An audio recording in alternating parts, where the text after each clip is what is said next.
Think you just fell out of a coconut tree?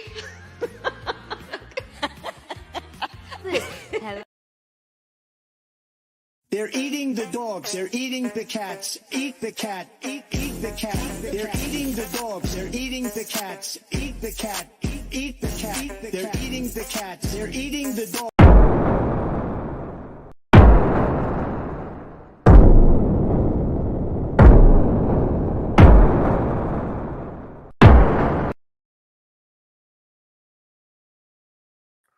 What's good, everybody? AB Media 83 here, and welcome. It's Colosseum Night. Today we're gonna be frying some okra. We're gonna be going over the Okra and Kamala Harris interview, and also we're gonna be covering well, how can I say this? Simpin is as Simpin does today. Like I said, Simpin is as Simpin does. We're gonna be covering that today. Hope everybody's doing all right tonight. It's gonna be a fun night, hopefully. But wait for a few people to come in. But yes, we're gonna be covering the Okra and Kamala Harris interviews. So, in other words, get your salad ready with your Hidden Valley Ranch dressing, because we're going to be analyzing this word salad. We're going to be analyzing this word salad. Wait for a few more people to come in, and then we'll get started. But in the meantime, let me go find this picture. When I talk about sipping is and sipping does, we're gonna cover that first. Give me a second. I need to do something real quick here. Let's see. Go to my Facebook profile, and here we go. I think no. Let's see which picture I want to. Yeah, and I'm going to save that. And we're going to put this in. Should have done this earlier, but you know.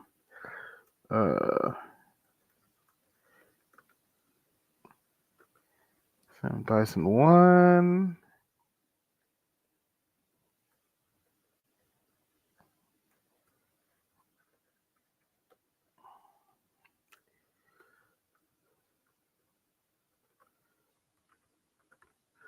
Two. All right. But yeah, we're going to be talking about Simpin is as Simpin does. And give me 1 second while I upload these pictures here. Let's see. And let's see, going all the way down. And here we go. Upload these pictures. Okay. We got to talk about this simp right here. For those of you who don't know or don't really care, this is Michael Eric Dyson. And for those of you who don't remember, he was the star of he was one of the stars of my show a while back, because you know he gave that simp soliloquy about black women. That simp soliloquy on black women. And yeah. It was a hell of a simp. Let's see if I can find it.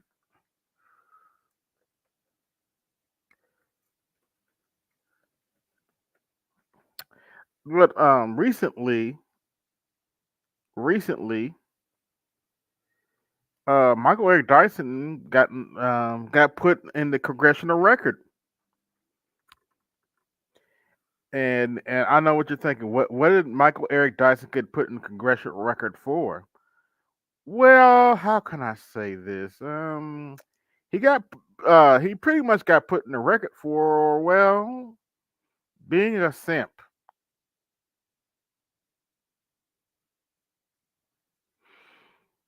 for those of you who are living up below the rock, this is the picture. The picture of the lady next to him is not his wife.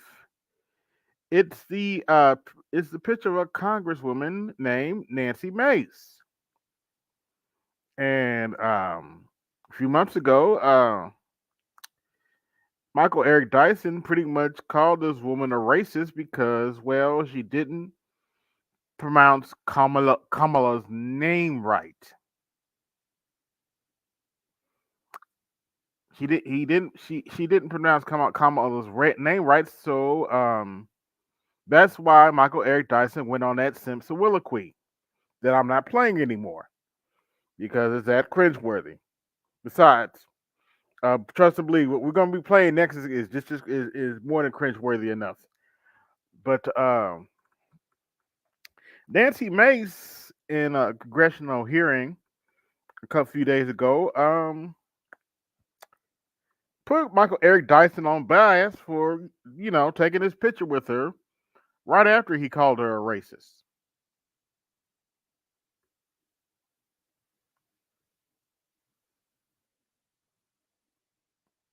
And she put this text message that you see right here on the record. Don't tell anybody, but we look good together. That's Michael Eric Dyson speaking. And of course, he gave a Simp soliloquy denying this crap, but Michael Eric Dyson is who he is. He's a Simp shill. And he should never be taken seriously. He's always been an opportunist. So if anybody wants to come up and join me while we play the Okra interview, you can do so now. I'm about to set it up. All right, let's see. Here we go.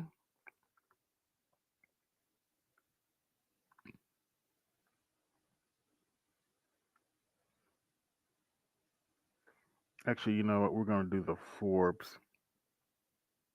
In addition to thousands.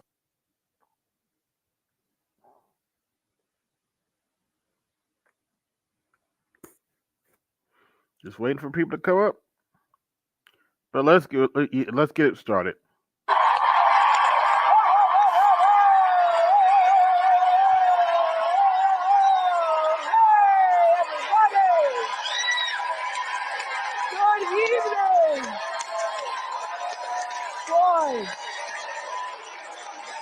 Good evening. Thanks for joining us.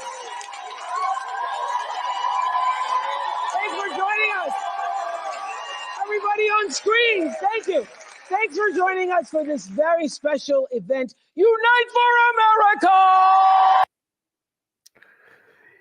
Yeah.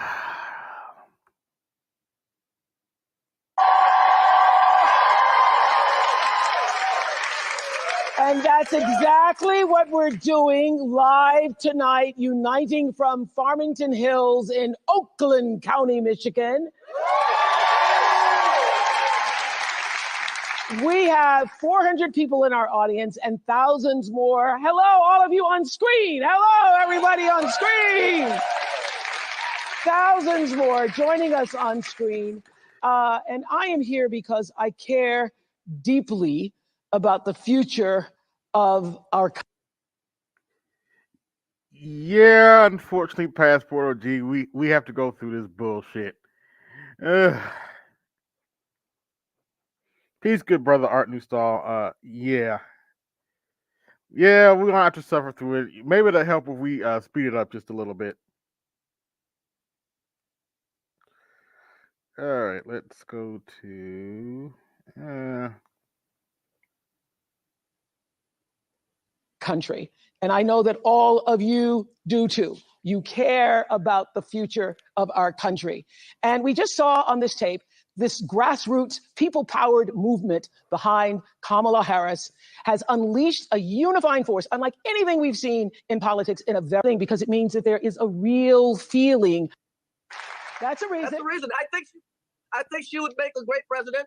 And I'm ready to turn the page, man. Yeah. All the hate, the negativity, it's got to stop. Yeah, we're so sick of the negative. We wanted to gather in our joy, and we knew that we needed. I'm sorry. I feel your pain, Passport OG. I am skipping through some of this because it's the first few minutes is just them. Is just Okra, which is bad enough. So I'm trying to get to the part where Kamala comes needed to in. get to work. And on that night, Black women, the 44,000 on that We don't Zoom, care. You see here, single men are Is me. Raw politics. Exciting. What? Black candidate to be president of the United States. Okay, so let me just ask you this. For I think as a answer the call. Answer. You elect Joe Tate. We For Harris. I answered that for Harris, VP Harris in this campaign because not. I love.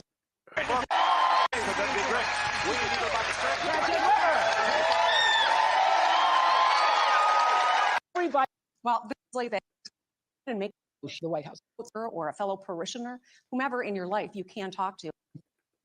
From Federalism today, a margin of error race. It's tied. It's tied right here. It's for us, and we're going to. And we want to have the screen just to get Majority eating. vote an American citizen and pursue the American dream. And if that is important to you, we'll file the.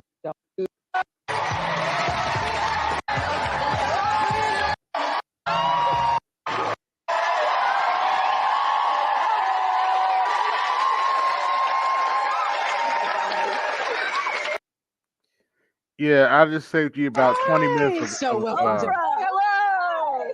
I just saved you about 20 minutes of Okra crap. So y'all hit the Cash App, support the show just for that. Madam Vice President, hello. Welcome to Michigan. It's so good to be back. And Governor, thank you for everything you are and everything you do for the state. Thank you. Well, Thank you. can you see this? We have 1,000 my screens goodness. here Oh my representing people from all over the Hi, country. everyone. Can you Oh, my feel? goodness, Can you yes. feel? Can you feel it? Can you feel I the can. joy rising in here? Mostly celebrities. I can, and I have to tell you, there's so much that I love about our campaign because it really is about the people. And I look around at these screens, Oprah, I look at who's in the room, and this is America. This is. This is America. You know, I was saying with a group of friends earlier, I think No, it's celebrities and a bunch of paid shields. in this moment where we've dealt with so much that I think is quite exhausting around powerful forces that would try and divide us and Yes. try us to have us as Americans pointing fingers at each other. Yes. That this movement that is about reminding each other that we have so much more in common than what separates us is so critically important. And this is about the strength of who we are as Americans. And this movement that we're in about, as I like to say, seeing in the face of a stranger, a neighbor, Yes. Yes. Yes. Right? Yes. Yes. an extension of love thy neighbor, that you literally in the face of a stranger see a neighbor Yes. and approach each other with that level of dignity and grace and kindness. Well, that's exactly what happened with the Win with Black Women. I know you've known Joe Tate for many years. Thank you, my That's dear. exactly what happened. He started it. They had this big started call. it. They had the big It's your call. fault. They had the big call and then said, let's open the door. Yeah. Let's open the door and invite everybody else in. And everybody actually came. Organically, Yes. organically. Like this is the beauty of our country. There's so much at stake in this election. And ultimately the question before us is what kind of country do we want to live in? And the beauty of a democracy, as long as we can hold on to it, the beauty of a democracy is each of us has the power. Each of us has the power That's right. to answer that question. That's right. Everybody Right? on this call and beyond has the power. But can I just start with this? Yes, please. I have to say this because in all of my private conversations, Gail and I've said this 100 times, Yeah. and everybody is saying it. You all have said it. I know you have. Her girlfriend. It seems to us that something happened to you Mm. the moment Joe Biden, President Biden, stepped aside and withdrew his candidacy, that a veil or something dropped and you just stepped into your power. I mean, literally looking at you at a speech like the week before, which was a great speech, very nice. And then the next week, I saw you walking in the thing. And I said, what happened to you? You know, we each have those moments in our lives where it's time to step up. Time to step up. Time to step up, you know? Well, the moment you heard, I mean, I really have been saying to people, it felt like a veil dropped and you sort of stepped through that veil. Did you feel like that? I felt a sense of responsibility, to be honest with you. And with that comes a sense of purpose. But I mean, we're all Y'all here. like, We all are share, taking time out of our subscribe, busy hit the lives. cash Everyone app, here, support the everyone on show. the screen, because Hit the super chat, support the show. there really is so much at stake. You know, I have spent the majority There really is a bunch of word salad. of my career being concerned about the well-being of other people. Yeah. As I've said, in my career as A bullshit. a prosecutor, I never looked at a victim or a witness and asked them, are you a Republican or a Democrat? The only thing I ever asked them is, are you okay? Are you okay? I know when I heard that. You know? Touch me. And traveling this country and knowing what is at stake in terms of fundamental freedoms, what's at stake in terms of fighting against hate and those efforts to divide us. And I do know that I'm in a position to do something about it. So I felt a great responsibility. And the incredible power of the people, right? Who, you know, I'm not the only leader in this. We're all leaders in this. This is so much bigger than me. It's about who we are as Americans. And it's about making clear what we stand for. And what we stand for is, it is about the ideals upon which we were founded, including the importance of freedom and the importance of independence and the importance of dignity and purpose. But it is also about what we stand for in terms of our values. I think of it this way. A lot boils down to values. I just said It really values are on the does. line here. It does. I mean, think about it, Oprah. The idea that some would suggest, and that my opponent suggests, which is that the measure of the strength of a leader is based on who you beat down. Come on. The real measure of the strength of a leader is based on who you lift up. And it's important for us.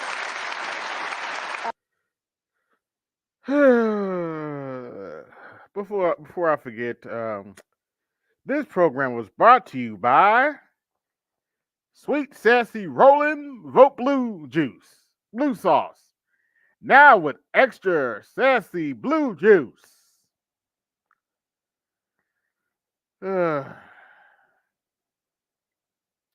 Let's see, where are we at in this interview?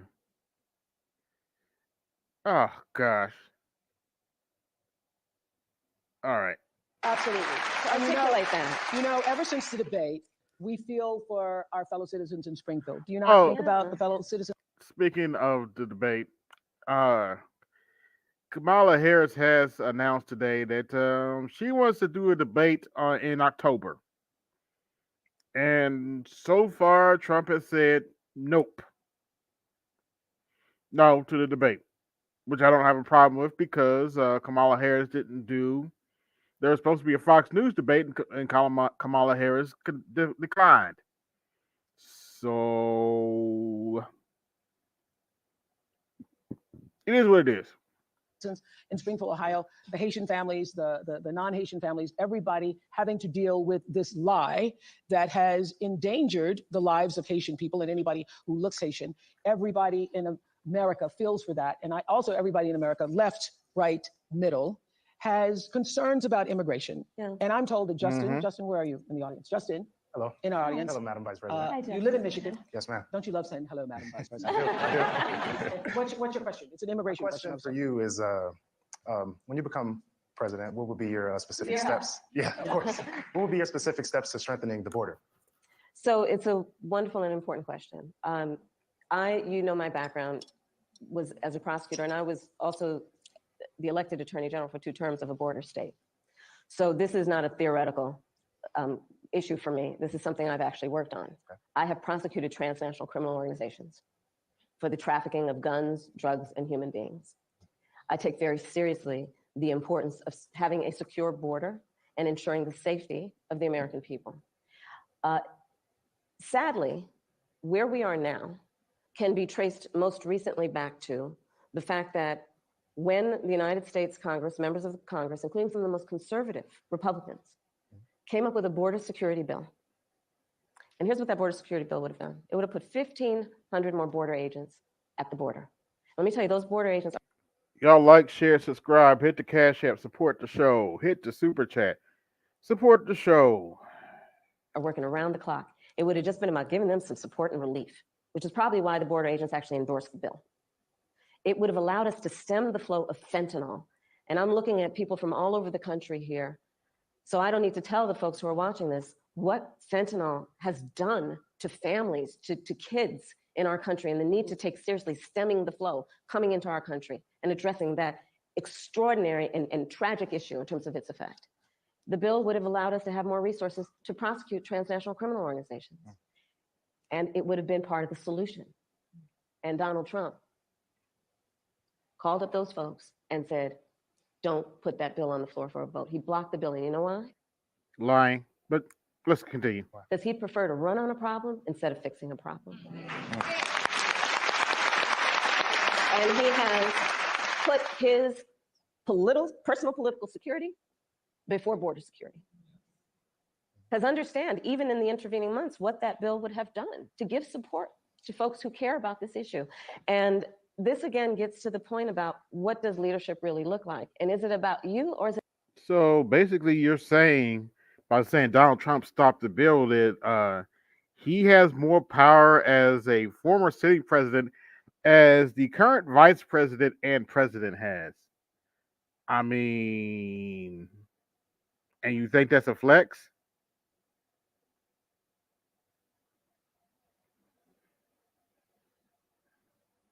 I mean, seriously, do you think that's a flex? And that's a good question. What is she going to do about the border? All she's given so far is, well, word salad. Plenty of word salad. But let's continue. Is it about the people? Right. Is it about running on problems or fixing problems? My work and my career has always been about saying, let's fix problems. Let's address the needs, because we know it's within our capacity to do that. So to answer Justin's So why aren't you doing that now? You're the vice president of the United States of America. Why aren't you doing that now? It'd be different if you're just a senator, still a senator, but you're the sitting vice president. You can get legislation done now, and you can persuade Joe Biden to pass this legislation. It might help your elections chances.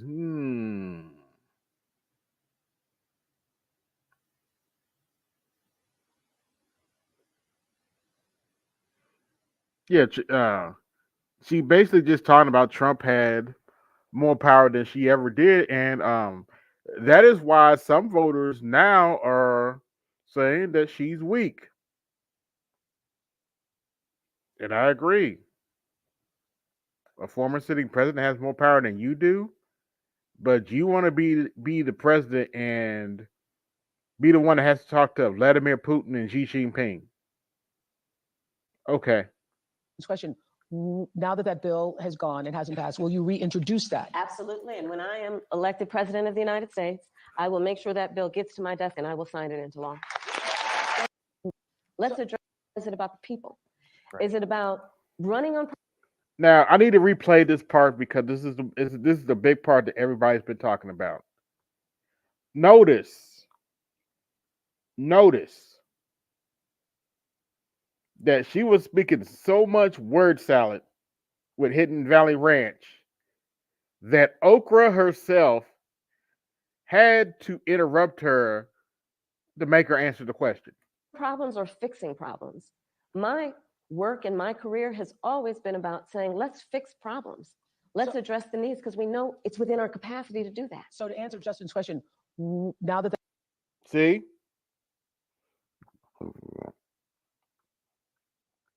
Okra had to help her out just to answer the damn question. that bill has gone and hasn't passed, will you reintroduce that? Absolutely. And when I am elected president of the United States, I will make sure that bill gets to my desk and I will sign it into law. Thank you, Justin. Thank you, Justin. Listen to this. A majority of young Americans, 18 to 34, say that the cost of living is their top issue ahead of the election. Let's take a look. Groceries are extremely expensive right now. I don't understand how people are affording life right now. For so many Americans, the high cost of living is their top concern this election. Wage rate $435 to last till the end of the month. Okay.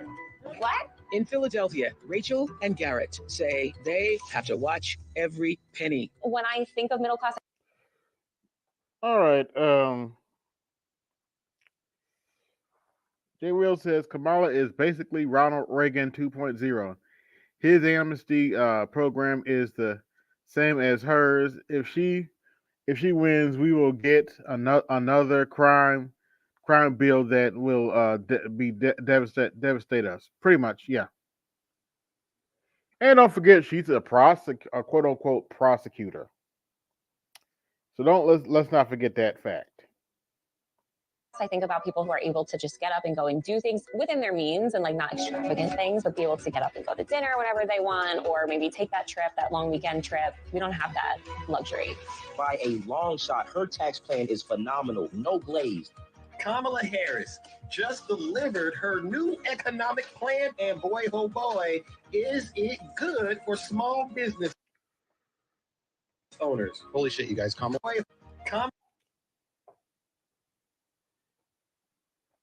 Let's pause for a minute.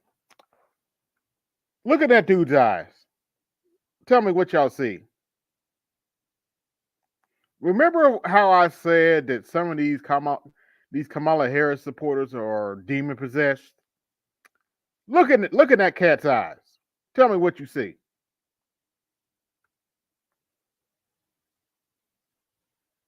Does that look like a sane person to you? As Art would say, I'm just asking for a friend. Does that look like a sane person to you?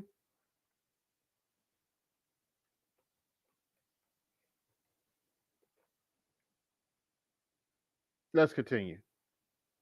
Kamala Harris just delivered her new economic plan, and boy, oh boy, is it good for small business owners. Holy shit, you guys, Kamala Harris is going to announce tomorrow a $25,000 tax credit for first-time home buyers. When I am elected president, I will make it a top priority. $25,000 tax credit. How much is that going to help you when the average home is around $400,000?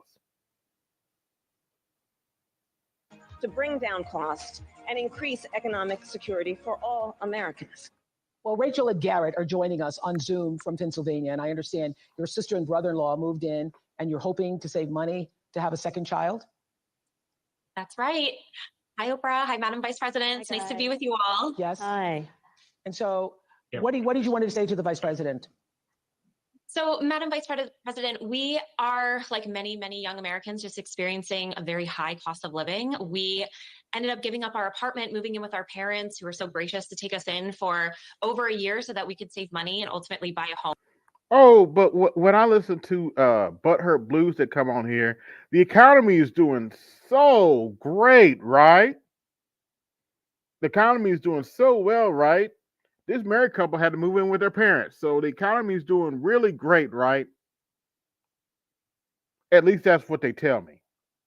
Home, because that's what we thought the American dream was, to get married and buy a home and have a baby. And now here we are, and our mortgage is incredibly higher than what we thought it would be. And my sister and our brother-in-law are living with us right now so that they can hopefully one day do the same. And while it's beneficial for us because they help us pay off some of our mortgage, it's also beneficial for them because they can save on cheaper rent. But we really would love to. Oh, the economy is doing great. At least that's what I'm told by the Butthurt Blue side. The economy is doing great, right? To know what your plan is to help lower the cost of living. Yeah, first of all, thank you both for being here. And yours is a story I hear around the country as I travel. And in terms of both rightly having the right to have aspirations and dreams and ambitions for your family, and working hard and finding that the American dream is, for this generation and so many recently, far more elusive than it's been. And we need to deal with that. And there are a number of ways. One is bringing down the cost of everyday necessities, including groceries. So that's why I'm taking on, for example, price gouging, which is when, most companies and corporations are good, but for those bad ones, they take advantage of people, especially during a pandemic or extreme weather, and they end up jacking up prices, and there needs to be accountability and consequence for that. So I'm going to be taking on price gouging. But it's also about dealing with what we need to do around. Thank you, Aquatechie, for the Cash App. Home ownership, right? So as someone mentioned during this film, look, I grew up a child of a mother who worked very hard. She raised me and my sister. And she saved up. And by the time I was a teenager, she was able to buy a home. And we grew up actually for a long time in an apartment on top of a childcare center that was owned by the woman we called our second mother, because she helped my mother raise us. And she was a small business owner, Miss Shelton. So I'll bring all this together to tell you the way I think about it is, one, when people work hard and have a dream of buying a home, we should give you the opportunity to be able to do that, which is why part of my plan is for first-time homeowners, buyers, to have a $25,000 down payment assistance to buy your first home. Because people just need to be able to get their foot in the door, and then you'll do the hard work. Part of my plan is what we... PK, come to enjoy the word salad? Yeah, what up, bro? What's going on? Not much, going over this cringe fest. Yeah, it's interesting, you know. You can tell that both of these individuals, this man and woman, are like in their late 30s. And what's funny is when they talk about home ownership, you know, you're talking about anybody below the age of 30 own homes at a rate that's never been seen in American history before. It's around like Right. it's around like a quarter of people below the age of 30 actually, quote unquote, own a home. And then what they mean by home ownership rates isn't even really, you know, owning your home free and clear. Like that Right. isn't even accurate. Yeah, So, most people I know that own a home are renting. well, not Literally. even just renting. We're talking about like you're still in the payment processing. Like you're Right. not done owning that home. You haven't paid it off. It's not yours yet. Right. So it isn't really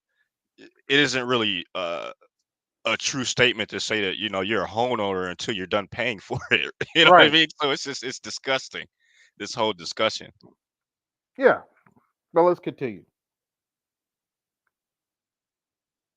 we need to do to support small businesses, because my second mother was a small business owner, and I love our small businesses and our small business owners. They are not only business leaders, they are community leaders. But you're not answering their question. Their question is, how are you going to lower prices? Well, she's the queen of dancing around any question that gets asked her. She doesn't answer anything directly. Obviously.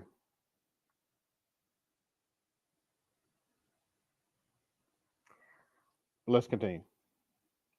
They mentor, they hire locally, and we have so many entrepreneurs in our country who have great ideas, incredible work ethic, but not necessarily access to capital, because not everybody, like my opponent, was handed $400 million on a silver plate that he filed bankruptcy 6 times on. And so part of my plan. It should be noted that he did file bankruptcies 6 times. No one's disputing that, but he still made billions.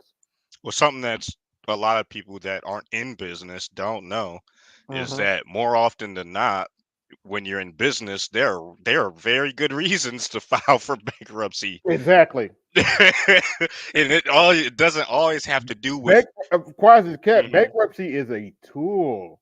Correct. So you can still make money. Nobody will talk about that. Yeah, she doesn't, you know, and she doesn't know any frankly, better. you think he's the only one that's filed bankruptcy? Seriously?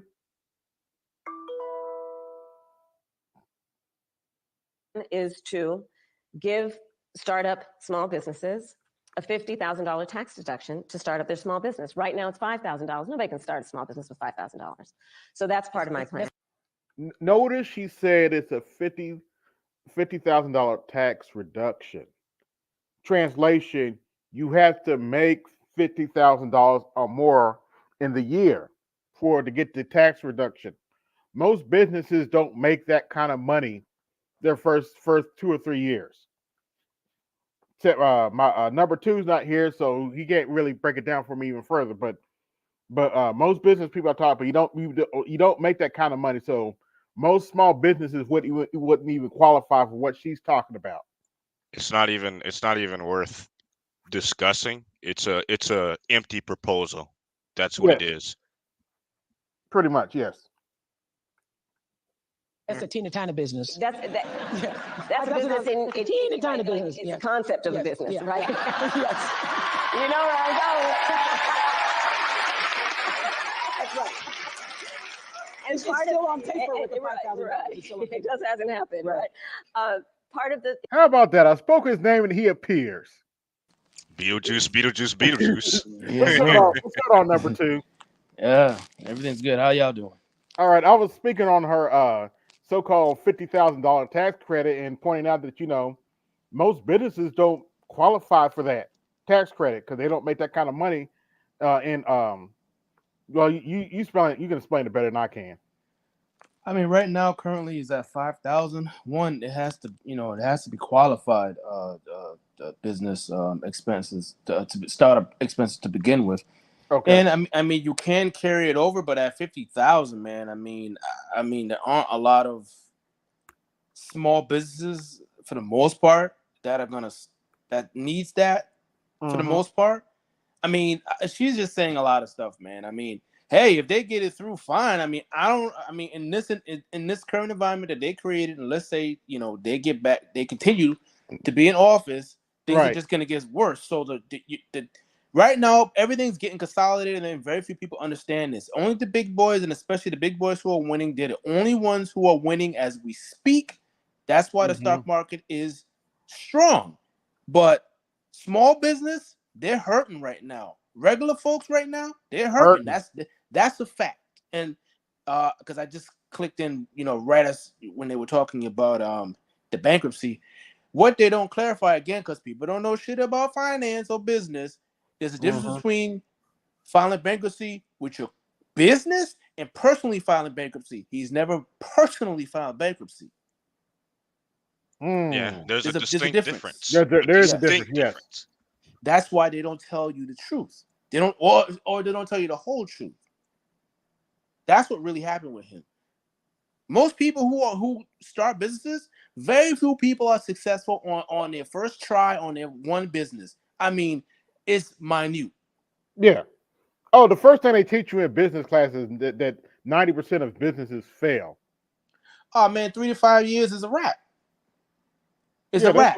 That's one of the first things they teach you in a business class. Because I've taken a few business classes in college. That's one of the first things they teach you. 90% of businesses fail.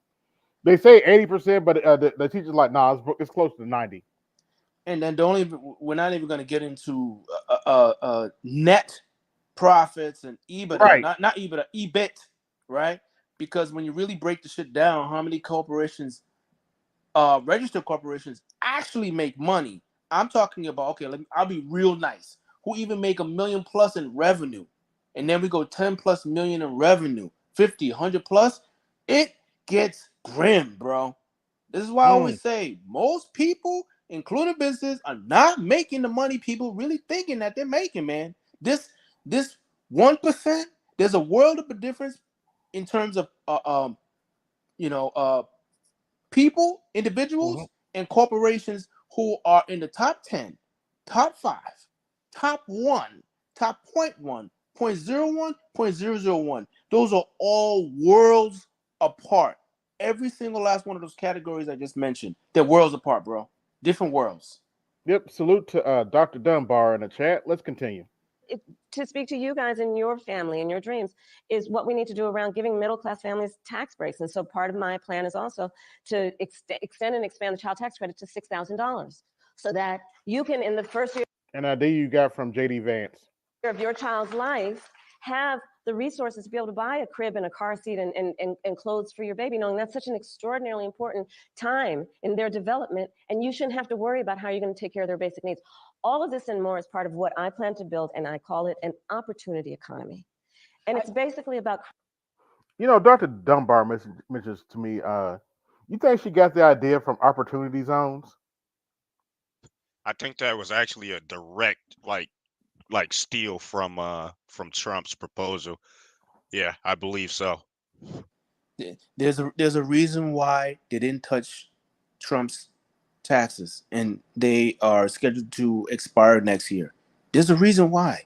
But remember, they were saying all the stuff about his taxes back then. Oh, he's wrong, blah blah blah. Why didn't you guys change it? Okay. Oops. Well, even with her role as the vice president, through executive order, they could have done a whole lot of stuff. But yeah, let's not talk about that, right? Yeah. Oh, but she has no power because she's the vice president.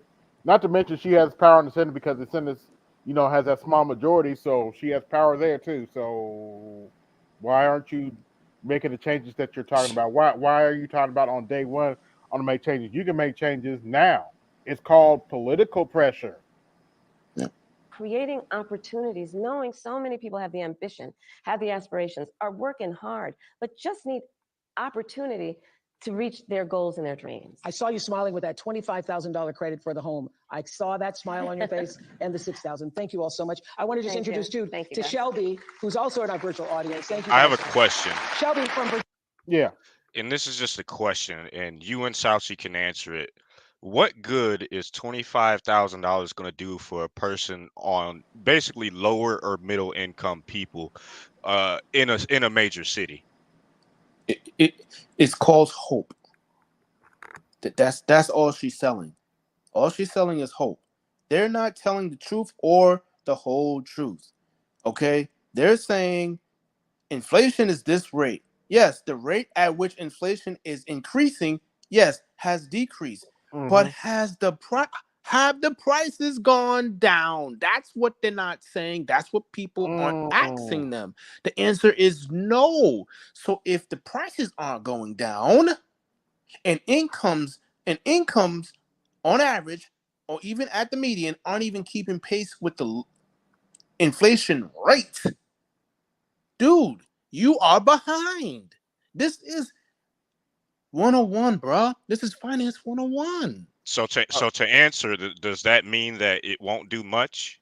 It won't do anything. It won't do anything because you still won't qualify. The point at the end of the day is your DTI. They're gonna underwrite your ass DTI, and if you're even and there's different programs. Forget about FHA. FHA means it's very stringent.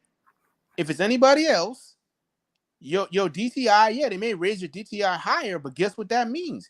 That means your interest rates are going to be higher, even though interest rates are currently have decreased. But your interest rates are going to be higher. You're not putting 20% down, so you're paying even more money. Like the math doesn't make. That's what I'm saying. People in my this is why we don't say much, because we all know it's bullshit. Because all we deal with is numbers. Like we deal with serious shit. So like if we were to talk like that, oh yeah, you get fired. I know you said he's going to do it, but your thoughts on the Fed cutting the interest rate? Right now, again, well, right now, because okay, so this is what happens, right? So it doesn't matter. In a sense, it doesn't matter. I mean, people are kind of on one end. People are kind of more optimistic about the future. The problem is, as I said earlier, I'm talking about business owners or top execs. The other half, or even more, they are unsettled because it still gives them they're uncertain, right? Because a lot of things that aren't being talked about publicly, that we're very privy to. We know the shit is not like, we know economically we are not strong. Like we know this, but if we come out there and say it, you're negative. You don't know what you're talking about. All this other stuff. But amongst the real professionals, it's common knowledge. So if shit was so straight, think about this. If stuff was so, if the economy in this country was so strong, why is it? And this is by their fucked up numbers that they continue to revise. Why is it that the employment, why is it that there have been more part-time jobs increases than full-time jobs? Look, if the because economy was it's so the, fucking strong. It's the opportunity economy in action, bro. Crazy, man. Let's continue. Virginia, who's also struggling with the cost of living. Tell us your story, Shelby. Why? Hi, Madam Vice President. Oh, but when I listen to people like Nicole, the economy is doing so great, but all these people that they're showing on here are struggling. Isn't he a government employee? I'm 24. I don't know. Years old. Don't really care. He said on the panel that he doesn't respect me, so I'm like, okay. And I've heard him call me retarded and shit, so whatever. I'm a graduate student living with my parents, and I want to move out next year and potentially buy a home. And I'm concerned about the affordability of one with the extra costs and bills that I'm paying now, along with the bills and costs I will pay in the future. You can correct me if I'm wrong, Salty, but the average price of a home right now in the country is around what, 400,000? No, it's over 450, bro. Ouch! Oh shit! It's over 450. So close to 500,000 then. Yeah, closer to 500. On the low end, you need to be making I think 118, between 110 and 120. It's not 120, but it's a little bit less on average. So by my standards, that's on the low end, because again, the typical person who puts money down, on average, it's only 8%. That's it. That young girl, she most likely gonna try to get your first time home buyer. But here's the problem: is she making 100 and something thousand? And okay, let's say she's gonna put 3% down. Now they're gonna roll if she even qualifies, they're gonna roll the closing costs into the loan, which means you're an idiot because you're paying interest on closing costs, which means the loan that you can afford will be less, which means the home that you can afford is less, which totally means you can't afford a fucking house. These clear signs, these are all red flags saying, or yellow flags saying, oh, you can't afford a house. Crazy. Let's continue. Too. And so everything just has a cost and everything is so expensive. And so I'm worried about my capacity and how I'm able to fully support myself once I do live independently. You sound like one of my daughter girls from South Africa graduated. She was like, I hate adulting. I hate adulting. This adulting isn't going so. Oh, you mean the girls that you allowed to be? Oh, let me shut up. That you allowed to get abused? Don't say that. Don't say that. Well, yes.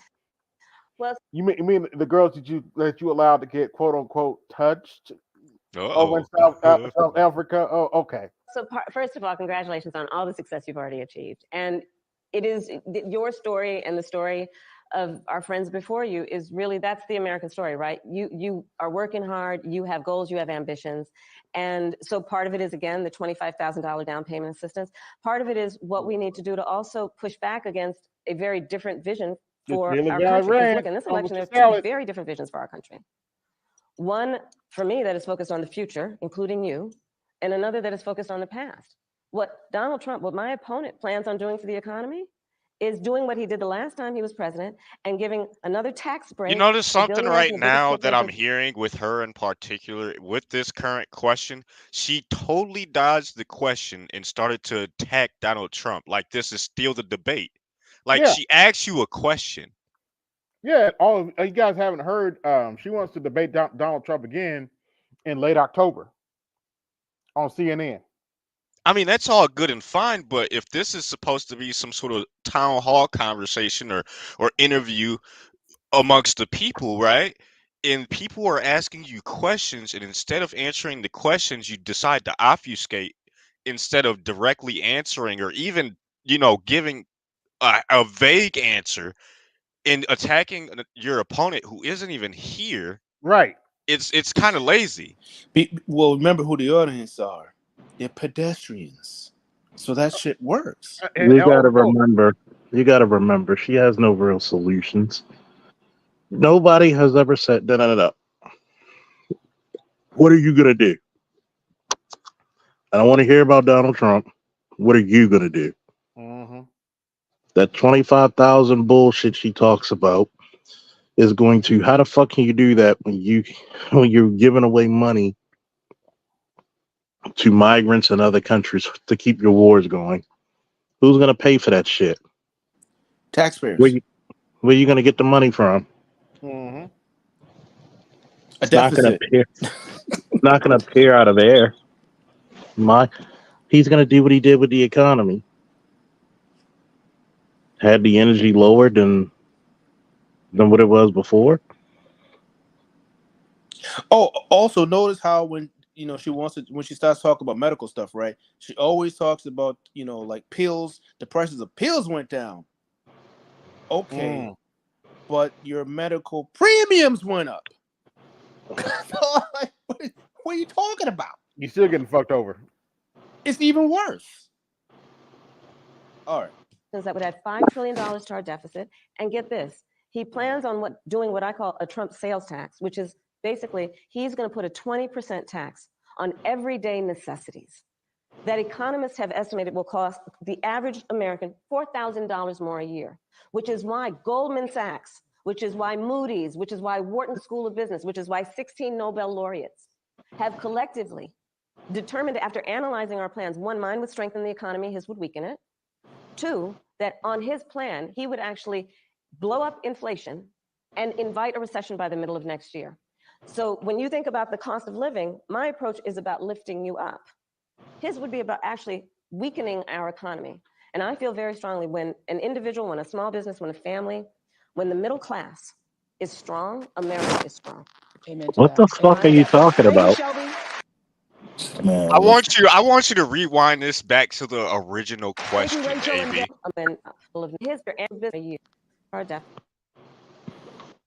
The fuck are you talking about, lady? And I want to from Virginia, who's also struggling with the cost of living. Tell us your story, Shelby. Why? Hi, Madam Vice President. Hi, Okra. I'm 24 years old. I'm a graduate student living with my parents, and I want to move out next year and potentially buy a home. And I'm concerned about the affordability of one with the extra costs and bills that I'm paying now, along with the bills and costs I will pay in the future too. And so everything just has a cost and everything is so expensive. And so I'm worried about my capacity and how I'm able to fully support myself once I do live independently. You sound like one of my daughter girls from South Africa graduated. She was like, I hate adulting. So in other words, how am I going to get it home? Yeah. I'm sorry. I got to be petty. Oh, they probably hate getting touched too, Okra. I said the same thing. I said the same thing. She said Here's my shit. She dodges the fact that look what the economy, your fucking administration now. Yep. Has put the fucking country through. And I mean, the young girl is asking her, really, she didn't ask a question, but she asked a question. She's basically asking, how in the fuck am I going to afford to live and buy a home? That's what she's asking. Yeah. And she didn't proceed to answer that question in any substantial way, as far as I could tell. No, the bitch looked drunk. I hate adulting. She's This a graduate isn't going student. so well. Yes. Well, so first of all, congratulations. How much student debt are you in? Blow up inflation. A lot. Strong. America is strong. And by the way, you're 24. You may not buy a house for another 2 to 3 years. Oh, longer. She's a I don't know what part of Virginia she's probably 15 to 20 actually for her. She's in Northern Virginia. Fuck that. Yeah, if she's anywhere near where I am, and then she's a graduate student, our area on average has the highest student loan debt balance. And of course, women are the ones winning in that sector. I mean, in that section. So for her to think that she's gonna come out of graduate school making less than $150,000, getting a house, it varies here. Because I mean, where I'm at, sorry, a condo is down the street condos are going for where I'm at almost on the low end is 500,000 all the way up to 8. Homes on average are 1.something million. So it ain't happening. Salji, I got a question for you. Sorry to interrupt, baby. And this is pertaining to the housing, right?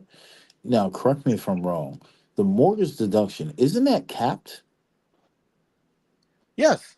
So even if anyone buying a house with these rates, like I remember you said this before, you still be in the negative just off the mortgage deduction.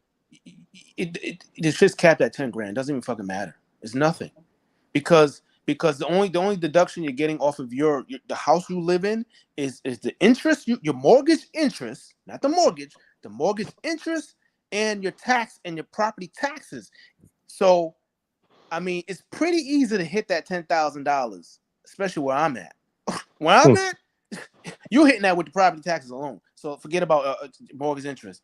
That's why I tell people, man, like you're not, especially if you're an employee and you got all this other shit going on.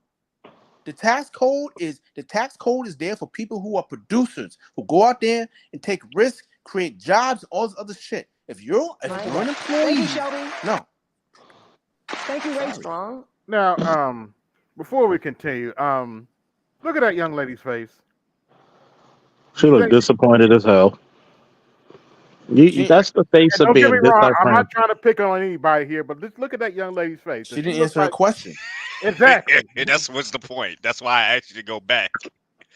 Everybody's going to learn one way or another how disingenuous, how repetitive, how concerning this woman is as a candidate for president. Well, I mean, this young girl, I don't even think she's, in my opinion, I don't think she's that smart because Jesus, my nephew, 2 years ago, I think at this point, I asked him, I said, how much on a minimum, how much money do you need to live comfortably for you to move out of your mom's house on your own? He knew it, 100,000 no less. The boy was barely 18 years. He just turned 18. This girl, 20-some years old, you talk about getting a single family house when you're barely graduating out of grad school. Mm-hmm. And you're telling me you wouldn't be able to make it to grad school if you didn't live at your parents' house. Look, I'm hoping she doesn't have substantial student loans. If she doesn't, she might be able to get something within the next 10 years. There are certain clues. There are certain clues that tell you already. If you're living at your parents' house and you're not on scholarship, you're already hidden. Yeah. If you already know what it is, because you don't get too many scholarships in grad school.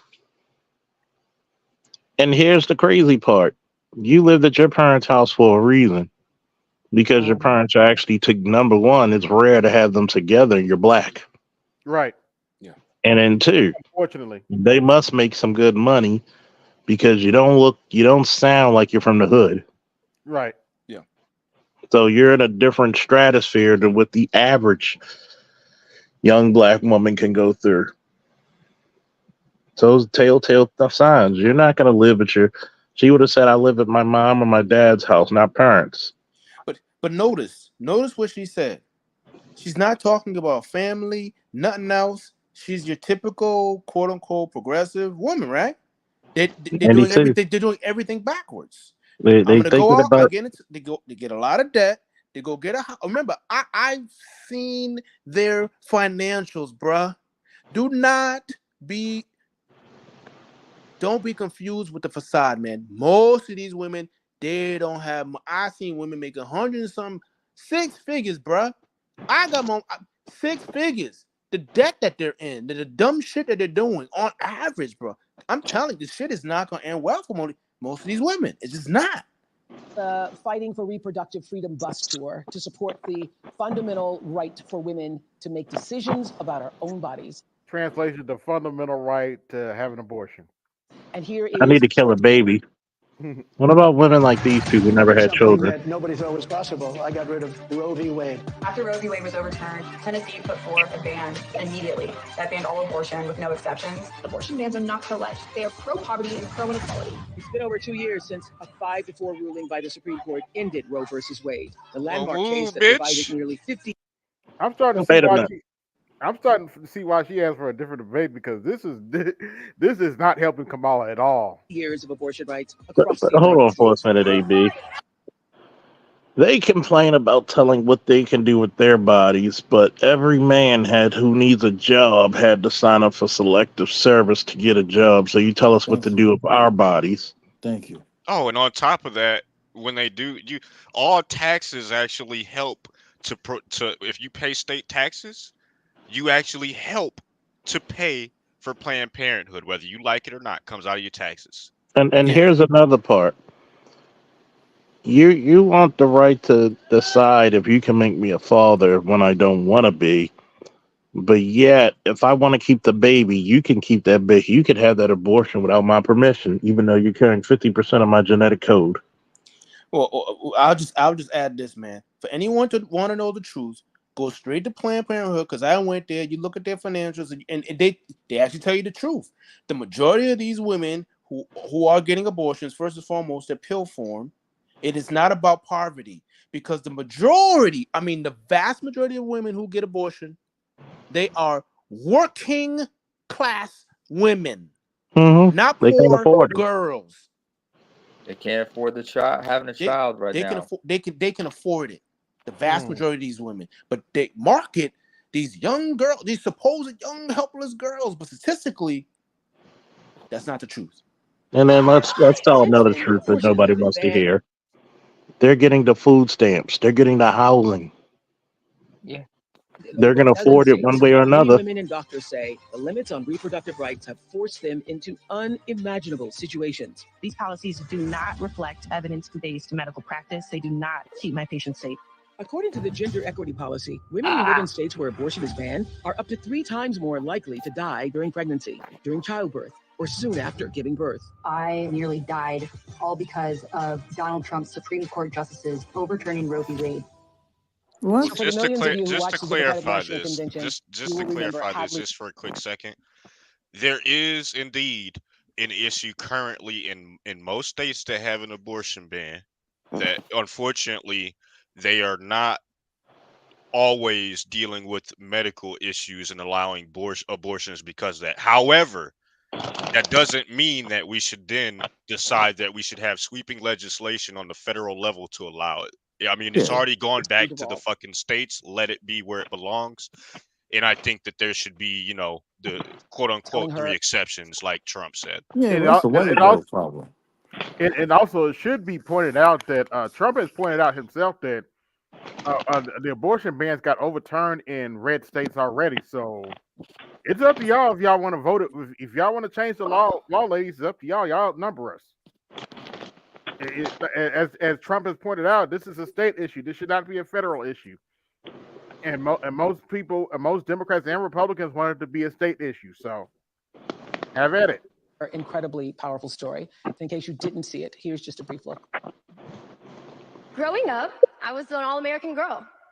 Varsity soccer captain, cheerleading captain, homecoming queen, and White. survivor. And white. I was raped by my stepfather after years of sexual abuse.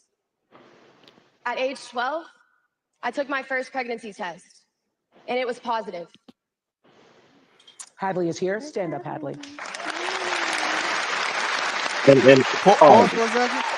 Nobody would ever vote against a ban against incest, rape, or medical complications. Again, to look at the facts. Again, and you can go to Planned Parenthood. Guess what the percentage of those women who actually meet this unfortunate event 2%. is less than 3%. The rest of these bitches out here Are just taking dick after dick after dick. Pretty much, yeah. Which begs the question. Gotta have dick control. Why? No, not that. But begs Gotta the have question. dick control. Dick control. Yeah, I'm getting to that. Well, they want control of your dick. Of course, they're gonna try for of course they want to put padlocks in everybody's cock. But you would think they would take more preventative, proactive approaches, like making contraceptives more available. Bro, this is But a lot of women don't want to take it. This is America. Contraception isn't the issue. It's not. Availability of contraception isn't the issue. No, it's not. No, you can go to Planned Parenthood right now as a woman and get contraception for free, or at a very low cost. By the way, when people said what I'm talking about earlier about housing, when I told you 2 to 3 years, this chick is supposed to be graduating, and we already cleared out why that's not possible for most people who have jobs for 10 years to get housing. Now to this silly shit. You're going to make this chick relive a very painful moment of her life to use her as publicity. Political fodder. And God damn, come on now. By the way, I got 54 watching. Like, share, subscribe. Hit the cash app, support the show. Hit the super chat, support the show. The Faulkner tax is in effect. It's the Faulkner tax, man. Let's go watch these silly two bitches make fools of themselves. Come on now. We are so impressed by your courage to stand up and share your story. Where did that come from, the strength to do this? Because I'm sure you thought long and hard before deciding to go public with your story. When Roe v. Wade was overturned, I woke up with a harsh reality of my abuse was over, but my story is not. And I just could not fathom thinking about the other Hadleys out there that don't have that choice, that don't have somebody to go to. So being able to find courage and be the light for them, that's really what I do it for. And so what do you want to say to other people who are voting in this election regarding what happened to you and what that means? You can't wait until it's too late to care about reproductive health care, because then it's too late. And when it affects you, it hits, and you can't deny it. You can't look at someone with a story like mine and say it didn't happen. And there are more people like me out there. And Bro, you was there are going to be 12. so many more who deserve their options. They deserve their choices. You got Let's get involved. We have someone who's willing to hear How us at a many- level like never before. I got we a have someone who question. wants to know what. Go ahead. Was the father arrested? One. Number No, two. Stepdad. Right? Stepdad. Stepdad. Number two, okay, did she have the child or not? Because she said it was overturned, right? So usually, like, I'm trying to figure out this whole backstory. I think she had the abortion. Yeah, she had the abortion actually. Because what it sounds like, you got to look at it. Do you know what the rates of living with your mom versus your dad, where sexual assault occurs for children? You're 5 times more likely by FBI statistics If you live with your mother. if you live with your mother compared to your father. Yep. And FBI statistics, not mine. So I challenge once again, how much did the mother know this guy? Because I'm not going to blame her, because obviously she's a victim.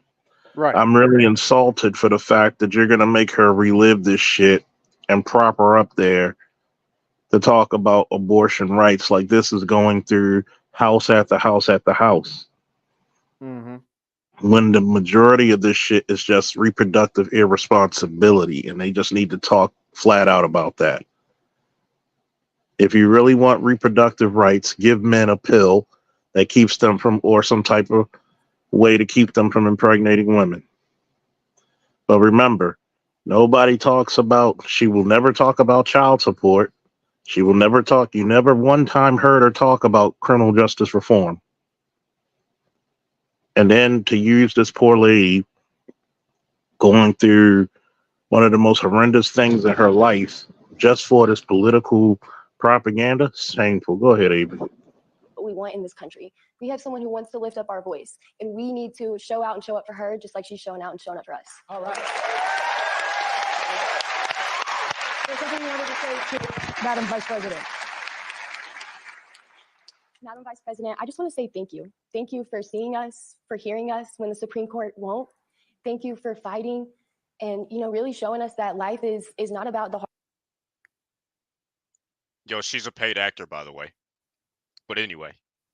Look at Kamala's face though. Like, it's like, you better be saying everything what the fuck we told you to say, right? Look at her face though.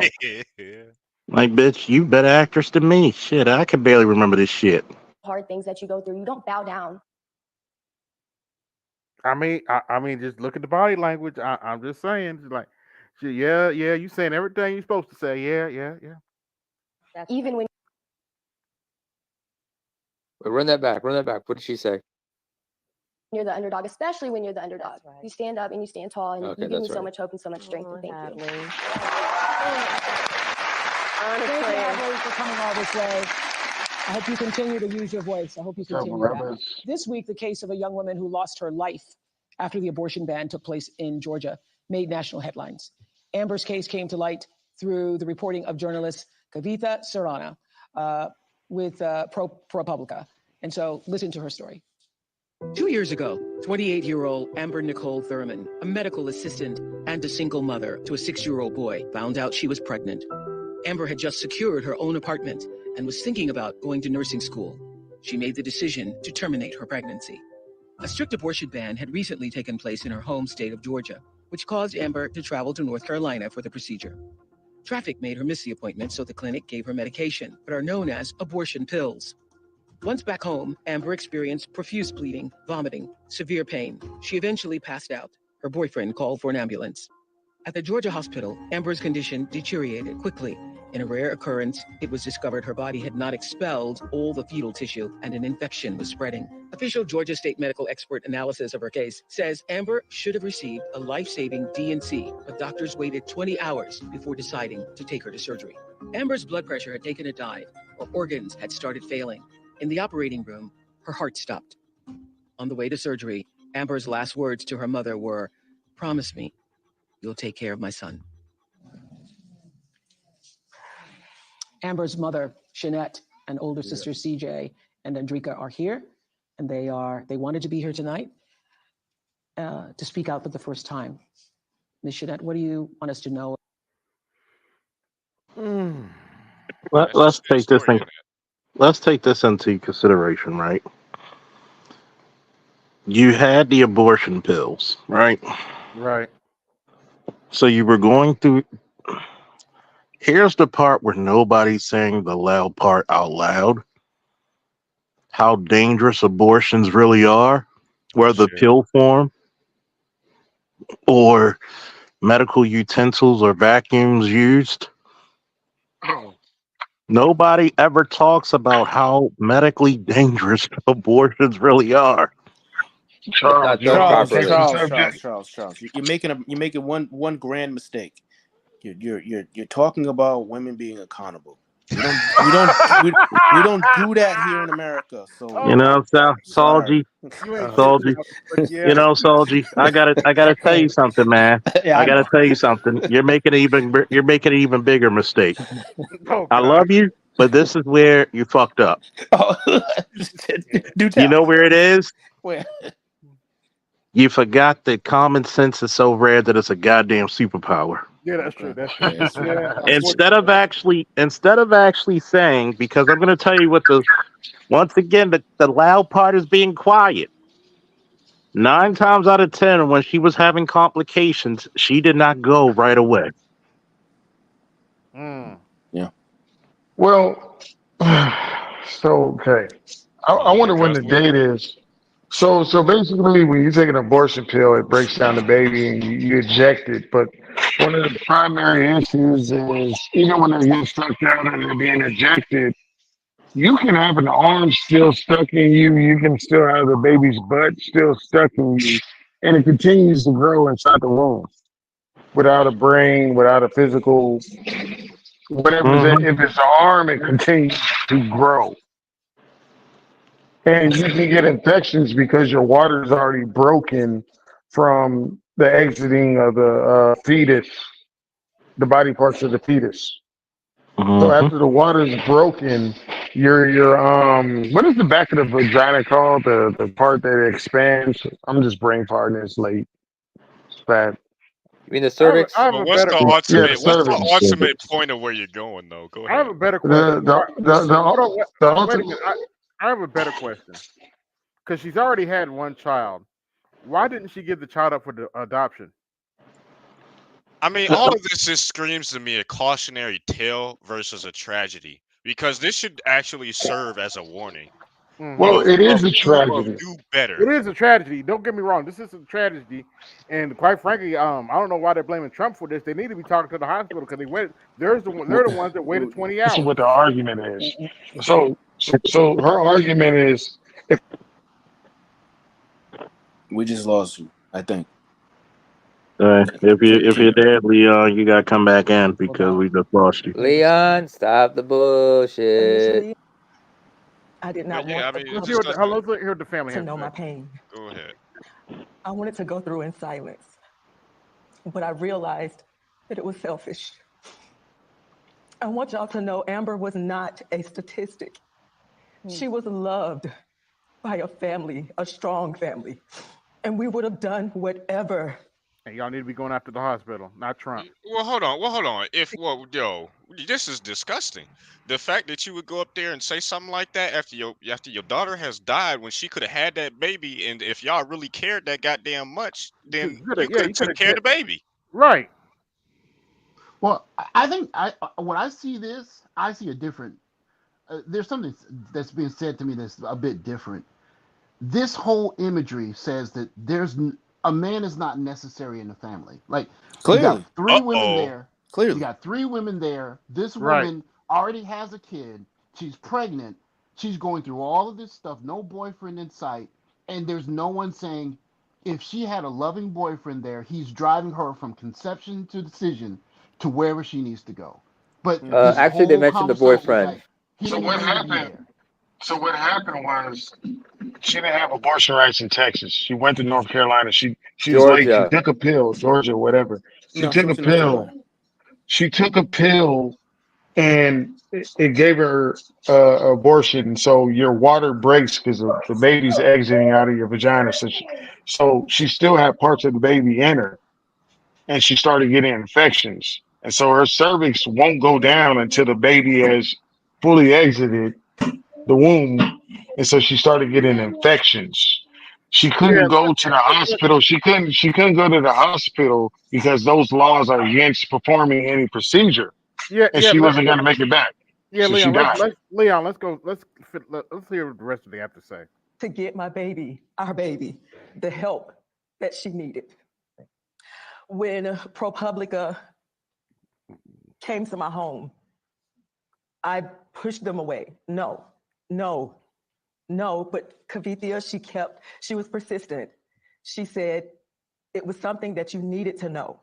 You have to hear me.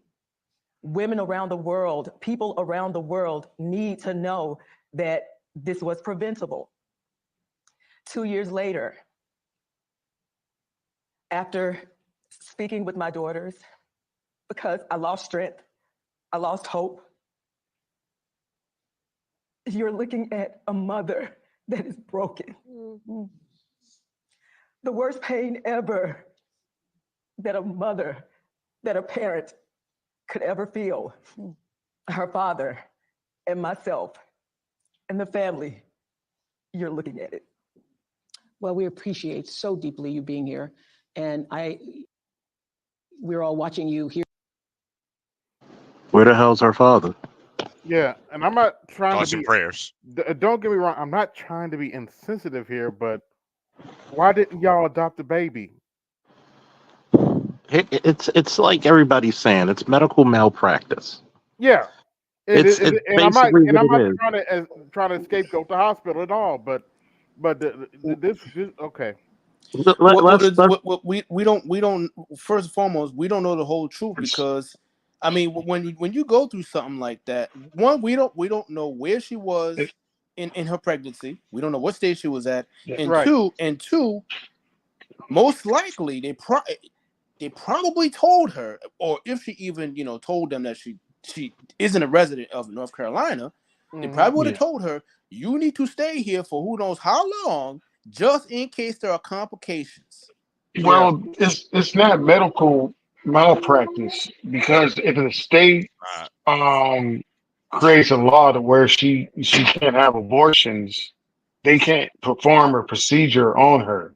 Literally, it's like saying, if you die, we can take the baby out for it to survive, or They were talking about North Carolina, not Georgia. Yeah, not where she because was. you're gonna listen to a lot of these abortion laws that the places where they have limited abortion or where there's an exception, and it's always going to be a medical exception. Hear that See, tape in those words. a lot of this is not being told properly because from a medical standpoint, you were supposed to be observed and come back. that is facts. That's facts. You're supposed to be observed, then you come back for follow-up appointment. Notice you don't hear about the observation and the follow-up. And how long was that infection taking place? Well, it said that she passed. The bottom line. Let me just underline this because I think that we're talking around the major bottom line here, which is that if you live within a state where it's not legal to perform abortion, then ultimately you shouldn't be trying to take it into your own hands and perform the procedure independently. Yeah. Period. Otherwise, you can have an unfortunate tale like this woman did. My body, my know choice. how re-traumatizing that is. and the strength it takes for you to be here to tell your story. And we deeply appreciate it. And I have to ask you, as her sisters, how are you coping? And what does knowing that this could have been prevented, how does that sit with you? How do you cope with that on a daily basis? I mean, it's Maybe heartbreaking. You know, move. that was my baby sister. I love my baby sister. You know, I'm beyond hurt, disappointed. I feel guilty. I wish I could have helped her, you know, because she was suffering, and we had no idea. We trusted him to take care of her, you know, and they just let her die because of some stupid abortion ban. They treated her like she was just another number. They didn't care for her as if, you know, she was their daughter or their, you know, granddaughter. Yeah. You know, and she's not here. She'll never come back. Yeah. Enrica, what do you want to say? I want to say that it's very disheartening that my sister was allowed to suffer for 20 hours. She suffered. It was nothing that we could do to help her. We trusted the healthcare professionals to do their job and save her, but they failed her. Well, I think the most powerful thing that you've said here, Ms. Jeanette, is that your daughter is not a statistic. She had a life. She was loved by her sisters, loved by her family, loved by those who knew her, and she's not just a statistic. And we are happy to speak her name tonight in this room, talking about what this country needs in terms of reproductive rights and freedom. What do you want to say, Madam Vice President? I'm just so sorry. And the courage that you all have shown is extraordinary, because also you just learned about how it is that she died. And they just recently learned. Yes. How? Yeah. And Amber's mom shared with me that the word over and over again in her mind is preventable. Yeah. Preventable. That word keeps coming to her. And this story is a story that is sadly not the only story of what has been happening since these. Yeah, it's called responsible sexual activity. Yeah. That's what it's called. And here's another part that people forget. Each one of your states, you vote on this shit. Everybody forgot that, right? I didn't You forget. vote on it. Last time I checked, women are the majority population on the planet and in the country. Why didn't you vote for it? Oh well, what you got to remember, the state that They Georgia both is. failed. You can't blame a man. You need to blame your fellow female, like Charles just said. Shout out to Charles. Y'all need to blame that on yourselves. Go argue amongst yourselves, women. That's a y'all part, and it's a state's right. Vote in your state. Vote your Go blame. My question Go is, blame them white women. Them white women that vote conservative. Go fight them. Go fight the war against them. Go look them in the eye. You right. You absolutely right. They need to go look them other heifers in the eye. They opposition, the ones who my Soros sisters, who I wouldn't care what color, shape, size. Go holler at your Soros sisters and take that up with them, because that sounds like a y'all problem. And then you got to remember historically, when abortion was not federally protected, white women were the majority of abortion. And how were they getting it done? Was it safe, or did a whole lot of them die too? Yeah. Yep. Let's Never finish, knew. because we don't Guess talk who was the majority once it became federally protected? Black women, 22 million. So just to step back in terms of how we got here, the former president. And again, I'm not trying to be insensitive here. I know, but I have a question. Why didn't y'all adopt a baby before she did all this? Why didn't y'all talk about adopting the baby or giving the baby up for adoption before she did all this? No other prerequisites, just the bottom line. I know, I know, Charles. I know, Salchi. I'm using logic, but you know, We know, AB, and you absolutely right. But once again, equal sign sounds like it's their problems. Why are we worried about their problems? And I get it. And look, I get it. If I say it in the crowd of women, I want to get yelled at. But you know, I got to ask the question. Well, but AB, you know, of the United States. Yeah. Well, AB, you know, you go to church. The average black conservative, did they have a problem with 6 weeks?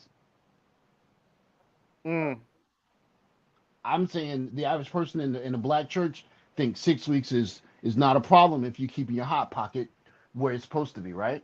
Right.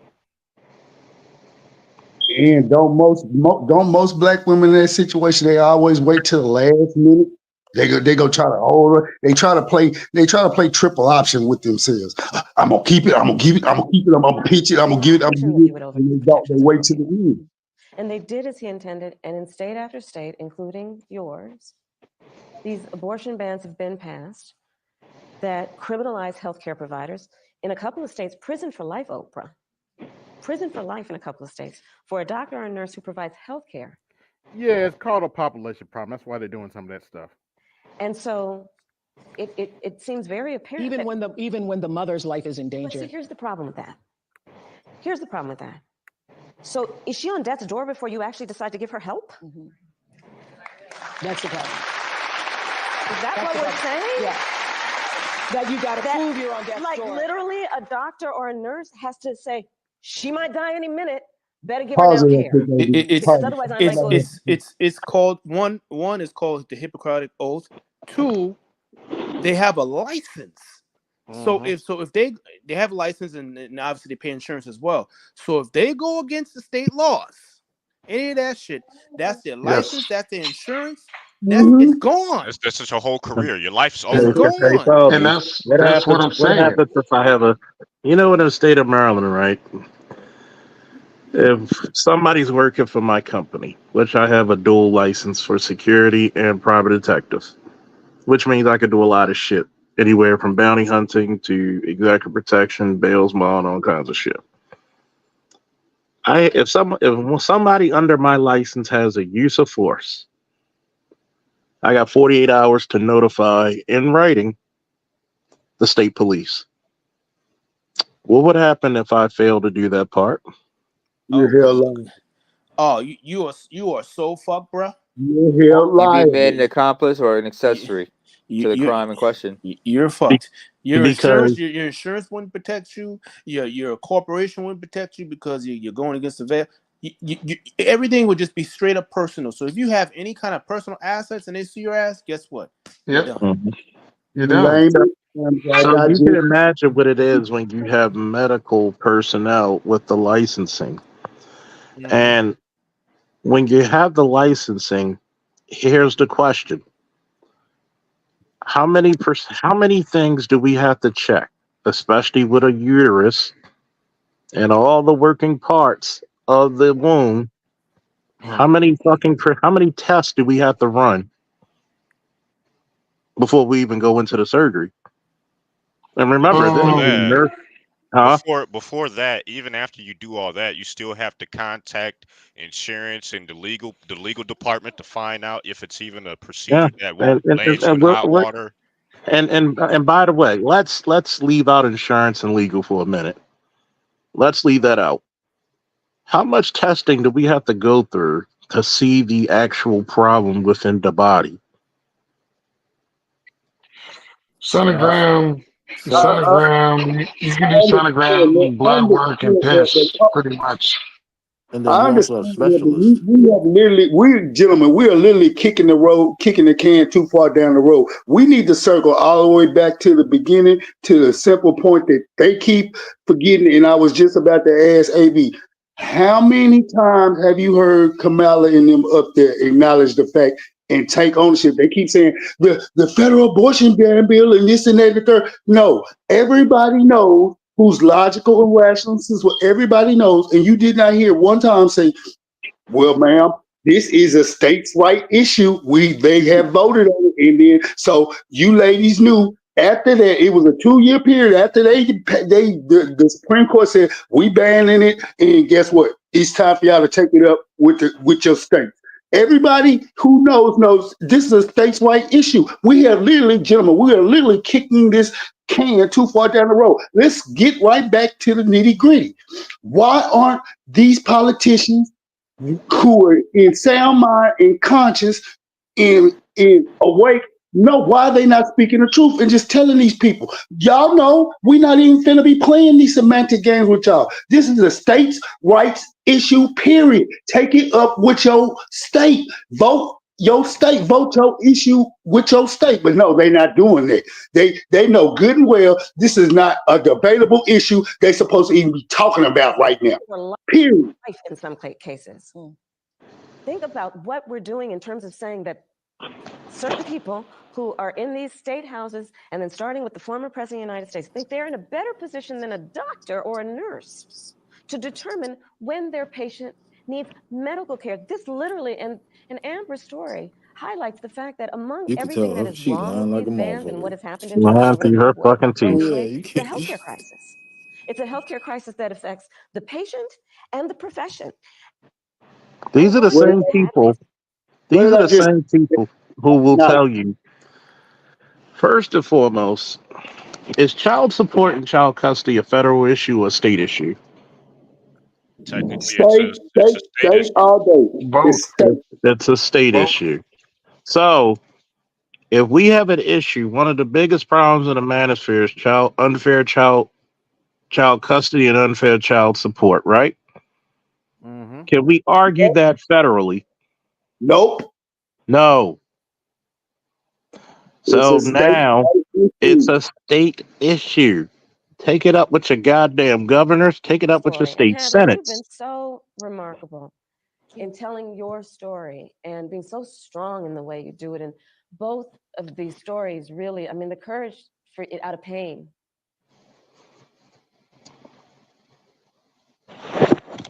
Oh, she got the Jimmy Swaggart voice face.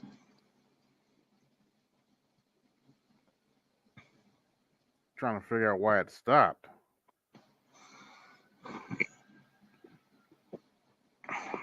Even Refresh it. AB's computer is sick of the bullshit.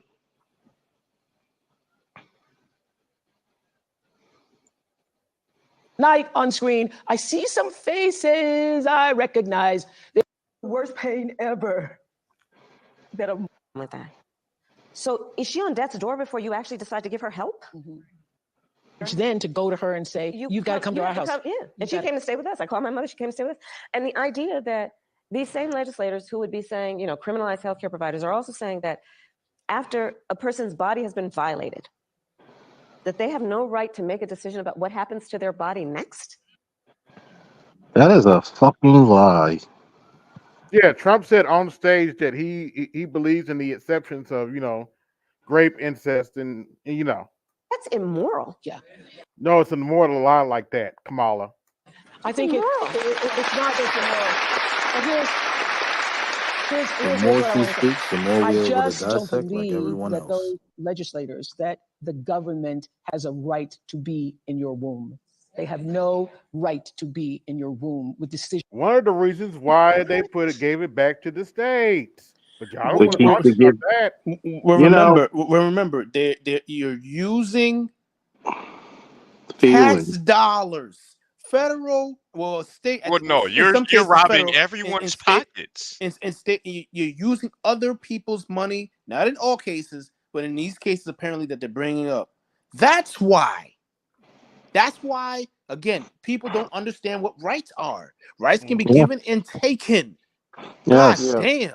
Go Here, take a look at this.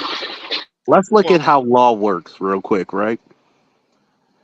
First and foremost, in America, we have a strong federal government, correct? Correct. But the federal government does not infringe upon states' rights unless what?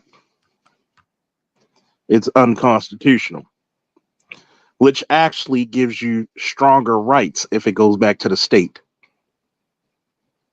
Well, I was just gonna speak to that just for a quick second here, man. Like that's not a right if it's not enshrined within the Constitution itself, which abortion never was. Period. Do you have a right to drive, or do you have a privilege to drive? It's a privilege.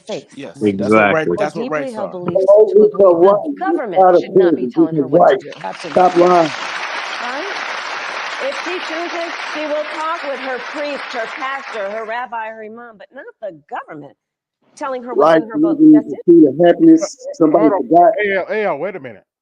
But her bright idea is to put it back into the federal government's hands on whether or not a woman has the right to chill. That's her bright idea. So now, You know, because I got you're something. I got something. It's simple. If it's their right to choose for their body, then it's my right to choose not to join the draft. No, the bottom line is it never was a right to begin with. Look, when look, okay, Was the when you draft rule on a things, right? in the Supreme Court, what they're deciding is whether or not something applies constitutionally. That's what determines what is and is not a right, quote unquote, the Constitution itself. What happened is ultimately they found out by reviewing their prior decision that abortion is not guaranteed by virtue of the Constitution. You have no right to it. It's By, unconstitutional. by and the way, there's two types. hold on. Wait a minute, Charles. By the way, I got 71 watching. Like, share, subscribe, hit the Cash App, support the show. Excuse me. Hit my Hit the super chat. goddamn Cash App. Hit the goddamn Super Chat. Look, you're getting entertained. You're getting some of the most argumentative motherfuckers on this panel right now. Are you not entertained and educated? Support your interests because there are not too many channels right now talking about this shit. Hit it. Charles, is the Well, this is draft a in the long healing process Constitution? for this family. And we thank you and we hope that by being No. amongst No. people who heard you That's and my heard whole your point. daughter's story will be meaningful you in this journey to healing. Thank you so much for being here. Okay, I want to also, thank you. I want to hear from Star Walker, who is a campaign engagement organizer in Milwaukee, one of my hometowns, Milwaukee. Hi, Star, what's going on in Wisconsin? She looked like she more pussy than I do. Hi, Madam Vice President. We are fired up here in Wisconsin. I'm an engagement organizer, so I'm focused on within their personal networks, as friends, family, teammates. Yeah, and by empowering people to leverage their relationships, we amplify their voices and deliver progress.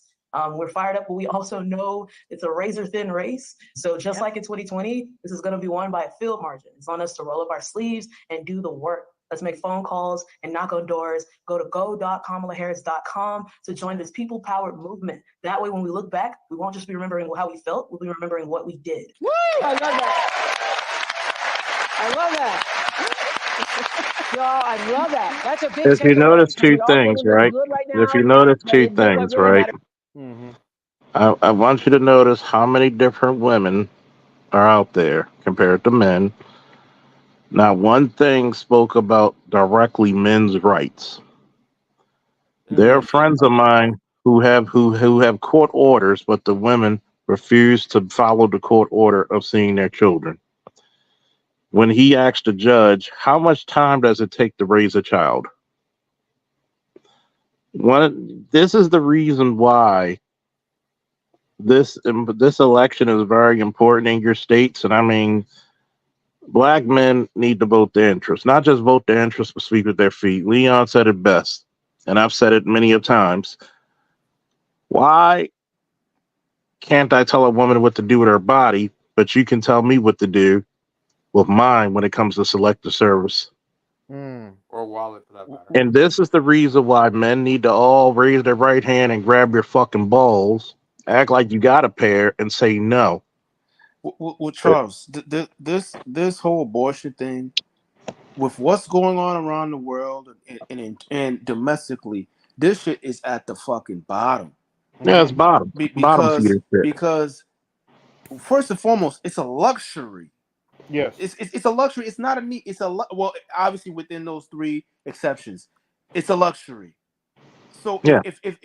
if we do go to war or anything like that, are you telling me this abortion is on the top of the list with what's going on internationally right now? Potentially World War III. Fucking and you're telling me that we need to protect your rights to keep built from. Let's look at it, everybody, for this point. We're at a population decline. Right. You can't rule without a population, number one.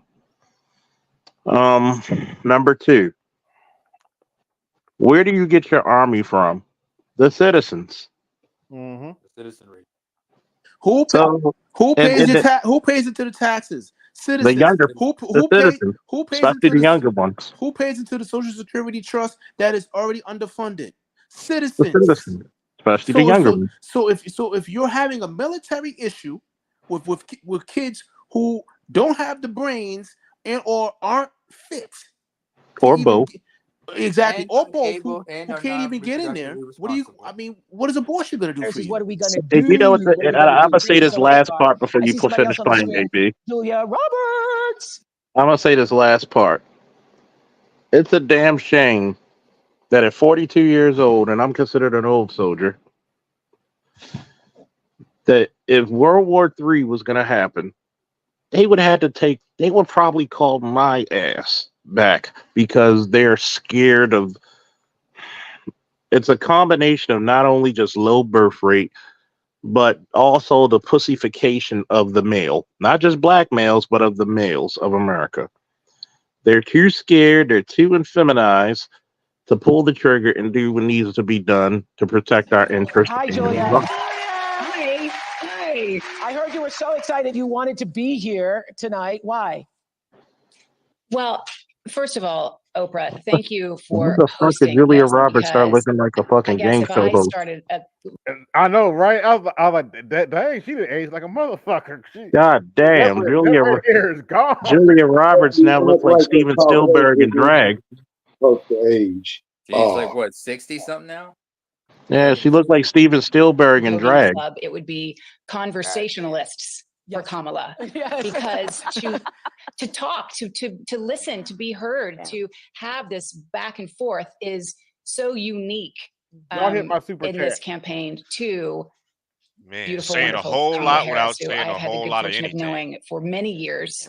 And salad. I am a This is mother the of intellectual 2 kids. This veganization. is their Shout out to first BGS. He said chance it to vote earlier, in an listening election, and I couldn't be more leftist excited for them feminist to female have the speak legacy to hurt say the that their head. first vote they ever cast for president was for you. I have just chills saying that out loud. Are you all going to the polls together? Are you organizing a party? Are the Motors having a poll party? What's happening? I wish we were all going together. In fact, they are in college, so we will be separated on the great day, but in spirit, Talking about our united kids. always for what we believe in and what we, I feel like it's interesting. We talk so much about being Americans united for something, but this has become such a global representation of our country and what we stand for. And Man, that's gotta be a skill, bro. To speak so much to say so little. It's just it perplexes me. How do people do let's that? have. Oh yeah, It's let's have called a woman thing.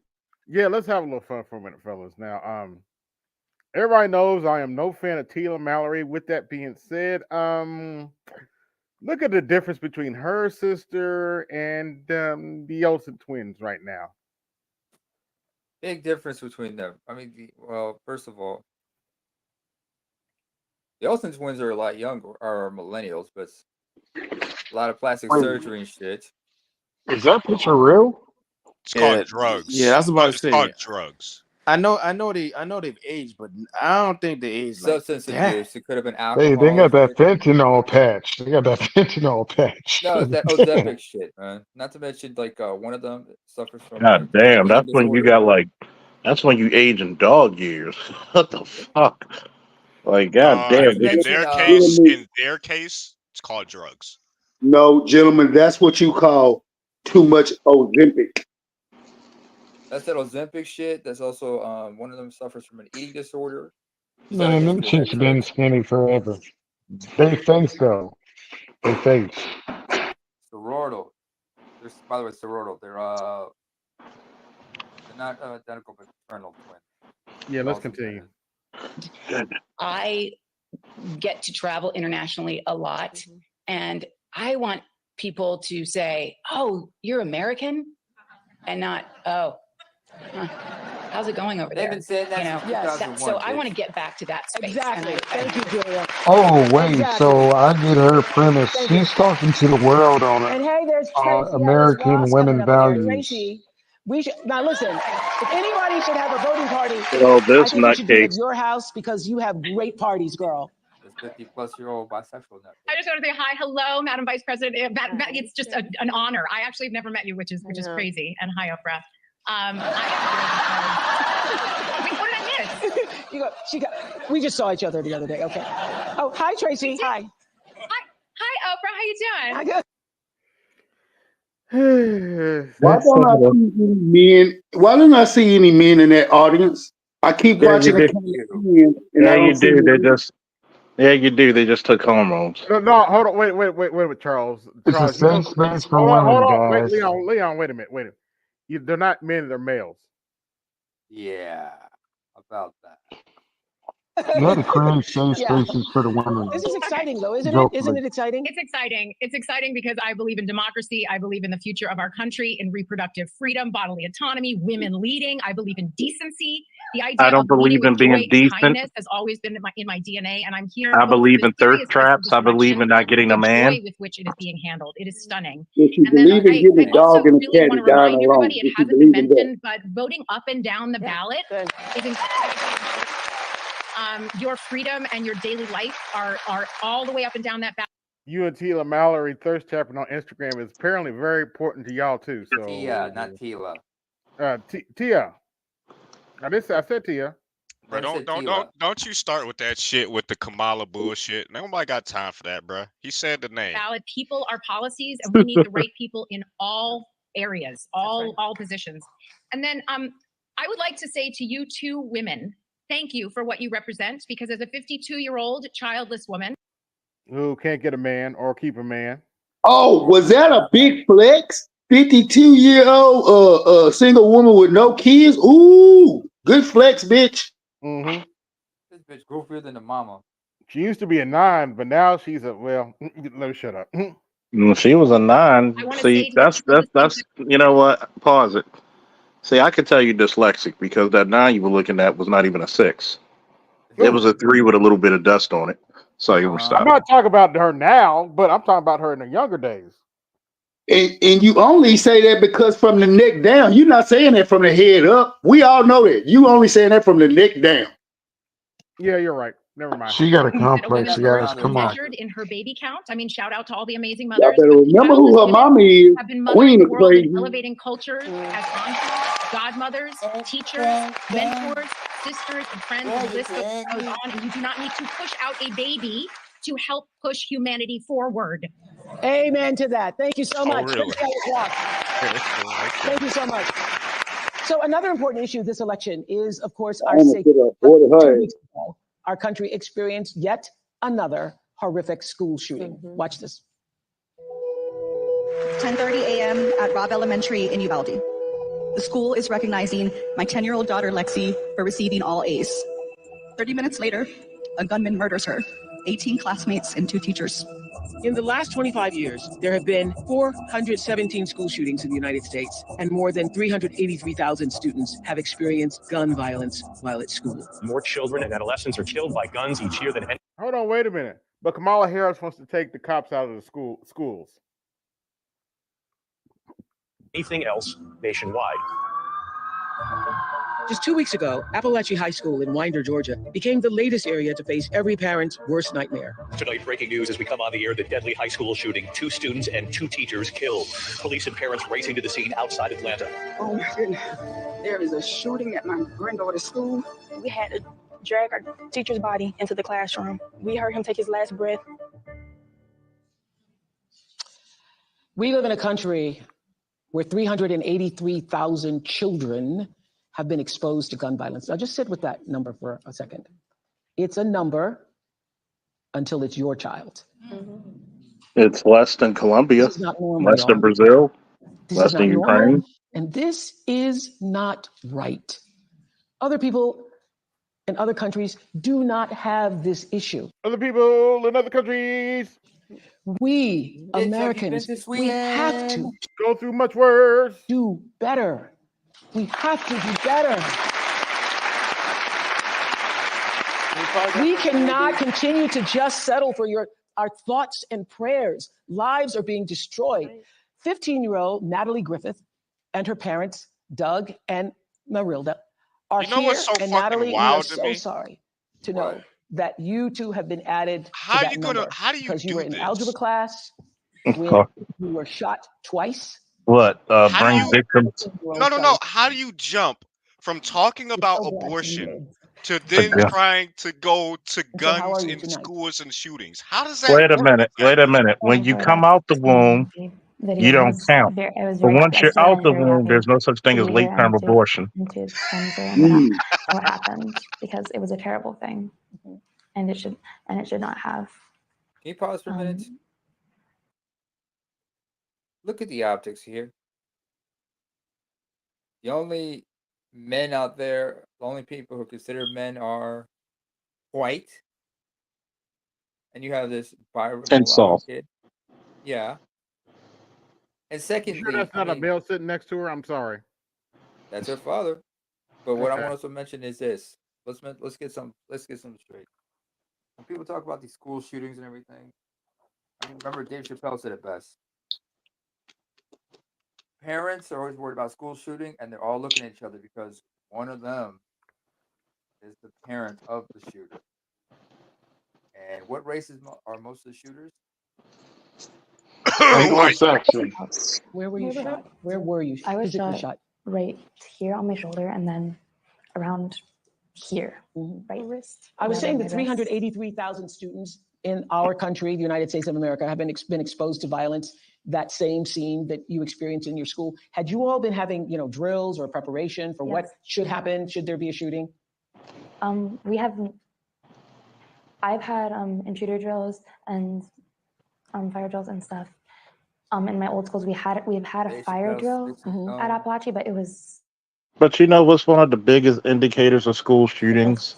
2 months ago. Is that you're not paying attention to the behavior of each student. Go in the classroom. You don't take those threats. They So I don't was take watching the your mother, threats even just when that seriously. tape was coming on. It's still very much PTSD, very much traumatic. You're still reliving it. And how has it been for you?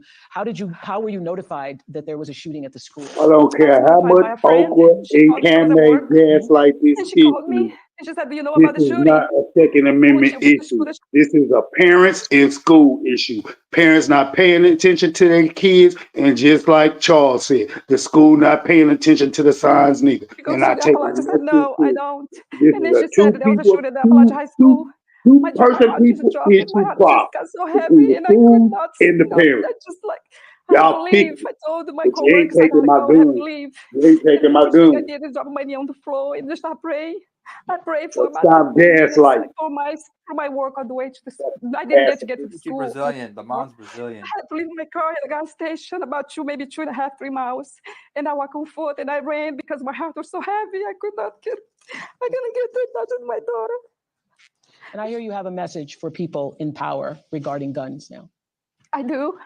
I want to finish that story because no parent should go through this. I want to just finish what, the experience. You do not know what feels until it's you. Yes. All those numbers that you show on the TV, a lot of people there here are mothers. What are we doing about this? What are we doing? Let's make sure that everybody listens. Let's make sure that everybody hears it. The whole world needs to hear that we women that have our children, we have a job. That job And is she protect our asking a children. whole group of self-absorbed narcissistic people who are only worried about the right now and the need to take credence and issue over something. Oh my goodness. I have been to Hold on, Brazil. wait a minute. Go ahead, James. I have been to Brazil. If this woman thinks the school shooting is dangerous, go in them motherfucking favelas and see who does the most killing. It's the kid. Go right now to Brazil, Colombia, Mexico. I mean, notice the school shooting doesn't mean a damn when it's in a black neighborhood. Oops, did I say that?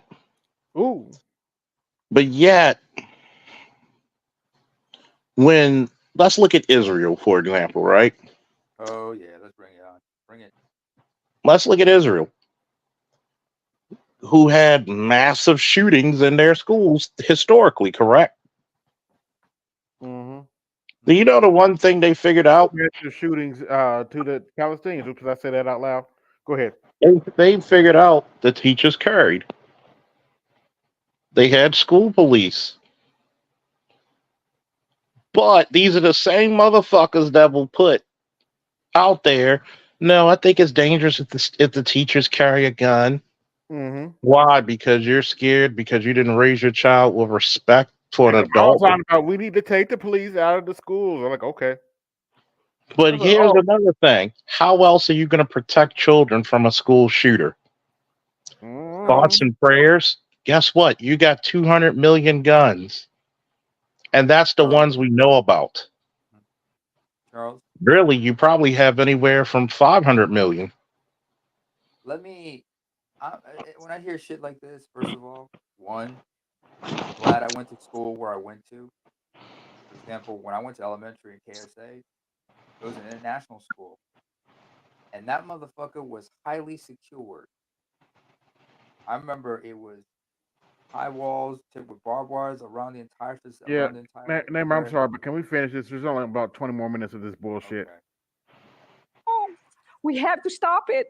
You know, where I was asking earlier, where are those people? All the shooting, where are they? They needed to make a noise. I'm ready to make a noise about this, and I'm ready to stop it because no one knows what feels when you can't find your child. When you By the way, if I'm not mistaken, the son and the father have been arrested because of for this crime.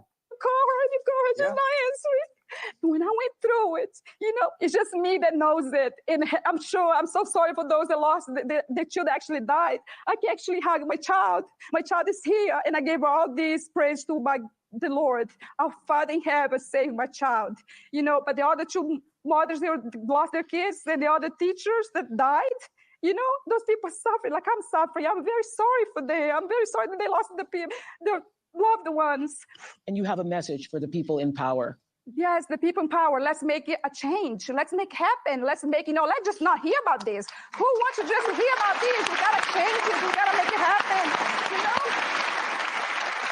And Doug, I hear you're not a registered Democrat, but you now say it doesn't matter what side of the aisle you're on when it comes to this issue. What change do you want to see now that it has affected your family? Common sense. I think It looks like he'll vote to say the N-word legally.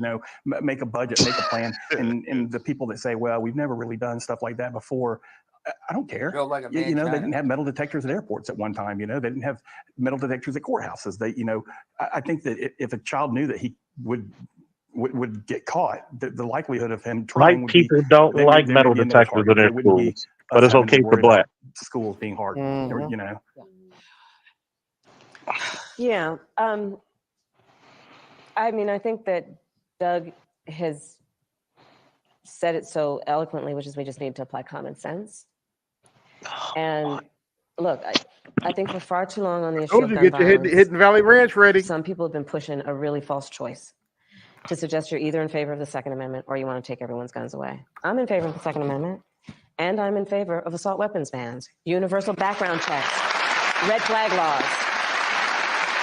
You have all that. These are just common sense. Literally. These are just You have all that.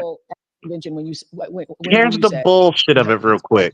You already have background checks. I know that. Hey, Charles, can we be real? Because I live in Texas and I can just buy a gun. Yes, I hear that. I hear that. Probably should not have said that. No, every time when you go, look, every time you go to buy a gun, even in Texas, I've bought guns across this country. I've got quite a few. You still have to go through a background check unless you go literally go and buy one off the street. That's the only other way. Or a gun show. Sir, I got like more than a whole bunch. But what I'm saying is I can buy a gun just because someone doesn't think I'm not a felon. And packed audience every time. You can just buy it. And I would ask, please from raise an your hand individual, if at like any I said, point off the between street. kindergarten and It's legal. Individual It's legal off the now. street fit. That's different, but you already have background checks when you buy a gun legally. Think about it. Yeah, but they shouldn't just allow you to do it just because you don't think someone's a felon. Well, how could you stop an individual from selling a weapon without catching them literally making the trade? Where they should be fulfilling their God-given potential and exploring the wonders of the world. And some part of their brain realizes somebody could bust through that classroom door with a weapon, with an assault weapon. And let's all agree that the trauma, so many children, even those who have not directly experienced the tragedy, just being in the environment. I cannot tell you the number of young people who, I mean, our kids had active shooter drills. They're concerned that there might be somebody who would kill them while they are at school. You don't have kids. This is not the sign of a civil society. And it doesn't have to be this way. It does not have to be. But we need to have the courage to act. I mean, look, my opponent, when he was told and knew about a shooting of a young girl, you know what he said? Get over it. Get over it. No, we're not getting over it. Where's your No, proof? and to the point, everyone should have a sense of collective responsibility for the If you children want of to our make it through this community. faster, Yes, and AB, put it on like understand their right 1.5. to live and be safe. I have personally prosecuted homicide cases. I know I've seen autopsies. I've seen what these weapons do to the human body. Don't threaten me with a good time. And we've got to agree that, in particular, when we're talking about something like an assault weapon, it's literally designed to be a tool of war. It has No, no it's place not. in civil society. It's designed. You don't even know what an assault weapon is. An And there are things we AR-15 can is do. not And an thankfully, over assault the last weapon. 3 years, we've done some, but it is common sense. It just seems like common sense. We would see this. It's not common sense. The majority of Americans agree with you that we do not want assault weapons in the ARs hands are of legal. They're not made children for and war. other people who have no business. What does it stand for? Armalite rifle. We know this is true. It stands for Armalite Rifle. And good luck in that Arm- marching band. I hear you better It's go the off on a marching 15th band. design of the Armalite Rifle. Girls, you're breaking up. Unfortunately, it's a moment for us, but I wanted to make sure that, we came because we needed to be heard and we needed to, change has to be made and we're ready to fight for this. Thank you. Thank you. But yet, What's going on in another let's background talk tape? about this. Regional Let's organizing- talk about this real quick. You want to get away from school shootings? What you need to do is stop painting the black fucking male as the ultimate criminal and start looking at your so-called pussy ass little white boys who can't get the girl because he's not captain of the football team or he's too busy playing with Yu-Gi-Oh cards. Nothing wrong with Yu-Gi-Oh cards. Or bully. But because they're not getting all the benefits their grandfathers and fathers got that were white before them, they're mad with the world. Look, when a black kid gets bullied, there's two things you're going to learn. Run faster, fight harder. Take your pick. When a white kid gets mad with the world and can't fight back or run harder, I'm going to go get the gun. Yep, I got 82 watching. Like, share, subscribe. Hit my super chat. Support the show. Hit the super chat and hit the cash app. So let's look at this really fundamentally, right? Notice you don't have the same amount of active shooters in the predominantly black schools. Gee, I wonder why. Because you're much more heavily policed. There's a penalty. How the fuck do you get this kid with a gun in his hand and he's taken back alive? White privilege, black disadvantage. And here's the fucked up part, right? Let's look at this shit very carefully. There were threats. There were people calling to the fucking school saying this kid's got a gun on the grounds. No buzz in, no locks, no nothing. How many? Look at the one from last year in Texas, Uvalde. The teacher left the fucking door open, trying to take a smoke instead of going to the proper area. But yet, where's the police? Where you don't even put they literally created doors where they have stop measures to keep them from opening, to keep the active shooter from going inside of a classroom and going to town. But you refuse to put this shit into order. You put more security on your fucking banks than you do your children. I'm done. Yeah, let's continue. Tracy, tell us how things are going for you. Hi. Hi, everybody. I'm Tracy Lee, a regional organizing director in Nevada. I am the No one cares. Silver State this year because there's so much on the line. From healthcare to lowering costs, these issues impact all of us. My team and I have been building relationships with voters across this state because here in Nevada, we know that enthusiasm alone does not win campaigns, organizing does. So all of you watching tonight can become organizers, whether you talk to your sister, a roommate, or a grandparent about why you're so excited to vote for Vice President Harris. You are organizing and energizing other supporters. So please go to go.kamalaharris.com to find ways to help and enjoy the rest of tonight's event, and let's get to work. Let's get to work. Let's do something. Meryl Streep, hello. You and I. Hi, Meryl Streep. You and I talked about this. How are you feeling? How are you feeling about the movie? Oh man, this has been overwhelming to have the privilege to sit in and listen to the testimony of the people here. Yeah, she got no guy friends? No, she doesn't. 47 days. 47 days, yes. From my mouth to God's ear. And hello, Okra. But like a bunch of old over the hill lesbians. Preventable. All of this. The surround of hatred and and venom and toxicity and Venom and toxicity. This is pretty much a feminist pep rally, but they want This to is talk about venom and toxicity. I'm just saying that this is pretty much a feminist pep rally. yeah, AB. Mm-hmm. You know if they were a motorcycle gang, you know what they would be called, right? What? The carpet munchers. Yeah, that's true. um, Wait a minute, Charles. Don't talk about Oprah like that. You know she loves Gail. Let me shut up. encouraging No, she loves Gail more than you know. other segment of Americans. It's just crazy, and nobody wants it. We're done. We're done with it. I wanted to ask you. I can't believe I had this opportunity. I probably never will again. If I have a little Debbie Downer moment, because actually, I think you're going to win. I'm sure you're going to win. Yeah. But what happens when you win and he doesn't accept it? And you know that there's going to be this. You know what? I have a better question. What happens if he wins, and what are they going to do? Because I've seen, I don't see demon possessed MAGA folks like I see on TikTok. What are they going to do? That's what Same thing they did when they protest when he won the first time. Women are going to protest in the streets, get off their jobs, and nobody's going to notice. And nobody's going to give a shit. Yeah. Long slog of shenanigans. And I'm wondering how we get to that moment, how we preserve certification on January 6th. Because if it doesn't happen, it'll be maybe thrown back to the legislatures of the states. And I've been working with state government citizens campaign, which is SGC. You swear to God, all this is America.com. manufacturing consent. They're great. Bro. They're doing the unglamorous down ballot work of promoting those candidates, because I'm worried about it, and I wonder if we're ready for January 7th, 8th, 9th, and what happens? What happens? So we will be ready, but just taking a step back, and thank you, Marilyn, for the gift that you give, your talent, your creativity. Thank you for being here. One of the things that I have realized in the course of our campaign is that more Americans than we may realize who voted for Trump before have decided January 6th was just a bridge too far.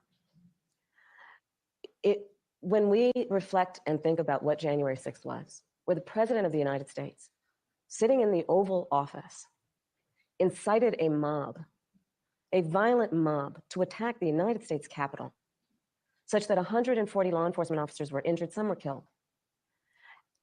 None of them were killed. That's a lie. That was a bogus ass lie. That was a bridge too far for a lot of people. And we have sadly now seen how far he could go. And I think there is absolutely no tolerance whatsoever for the vast majority of Americans for that. And they've seen the lies. They understand, for example, almost every court case, I think every court case where he's challenged an election, he lost. I said on the debate stage, look, because he's having a very difficult time, obviously, processing the fact that 81 million people fired him, right? But, so there is that it really was a bridge too far for so many people that they're not willing to repeat. But the other piece of it is the lawyers are working. It's very important that we all speak to our friends and our neighbors about misinformation. All this as if Al Gore didn't challenge George Bush winning the election. Oh, let me shut up. And help them now see how it occurs, where it is occurring. It is important that we stand up for the integrity of poll workers and people who are working on election day. And that we also, and this is critically important, that we ask people to be alert about mis and disinformation, and we ask them, do not be afraid to vote. Because I think there is also something quite insidious about these attacks. Yo, that's, on I don't know electorate if you in noticed her various slip that forms in there, that are man. intended to convince people that they're That's a problem. I don't know if you noticed her slipping that in there, where she said something about disinformation. When she slipped that in there, she's hinting at something, and she's hinting at really what is effectively And in that way, there's a censorship little and bit of reverse arguably psychology going on here. fascism. Let's just make sure nobody Well, falls she for it. loves The vote does matter, censorship. and we She cannot let said anyone that ever before. take our power from us. We can never let anybody silence us. And when we get those votes out, starting soon, early voting is already going to start this week, I think, through November 5th. And let's make sure everyone votes. And we are going to have, For the record, I have sped this up a little bit. a good election day. We're going to fight for the integrity of the people's voice and for our democracy. And, I'll just mention earlier, a couple of folks talked about what this means in terms of the world. As vice president, I've met over 150 world leaders, presidents, prime And we don't care. ministers, chancellors, and kings. We saw what happened when you went to Africa. And the thing about representing the United States of America is when we walk in those rooms around the world, we have historically and traditionally been able to walk in those rooms, chin up, shoulders back, with a self-appointed and earned authority to talk about the importance of democracies. People around the world are watching right now.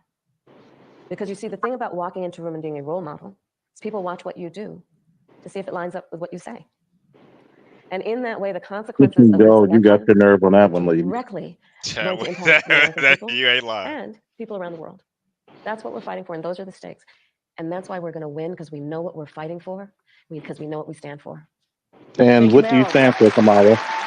So, thank you, Meryl.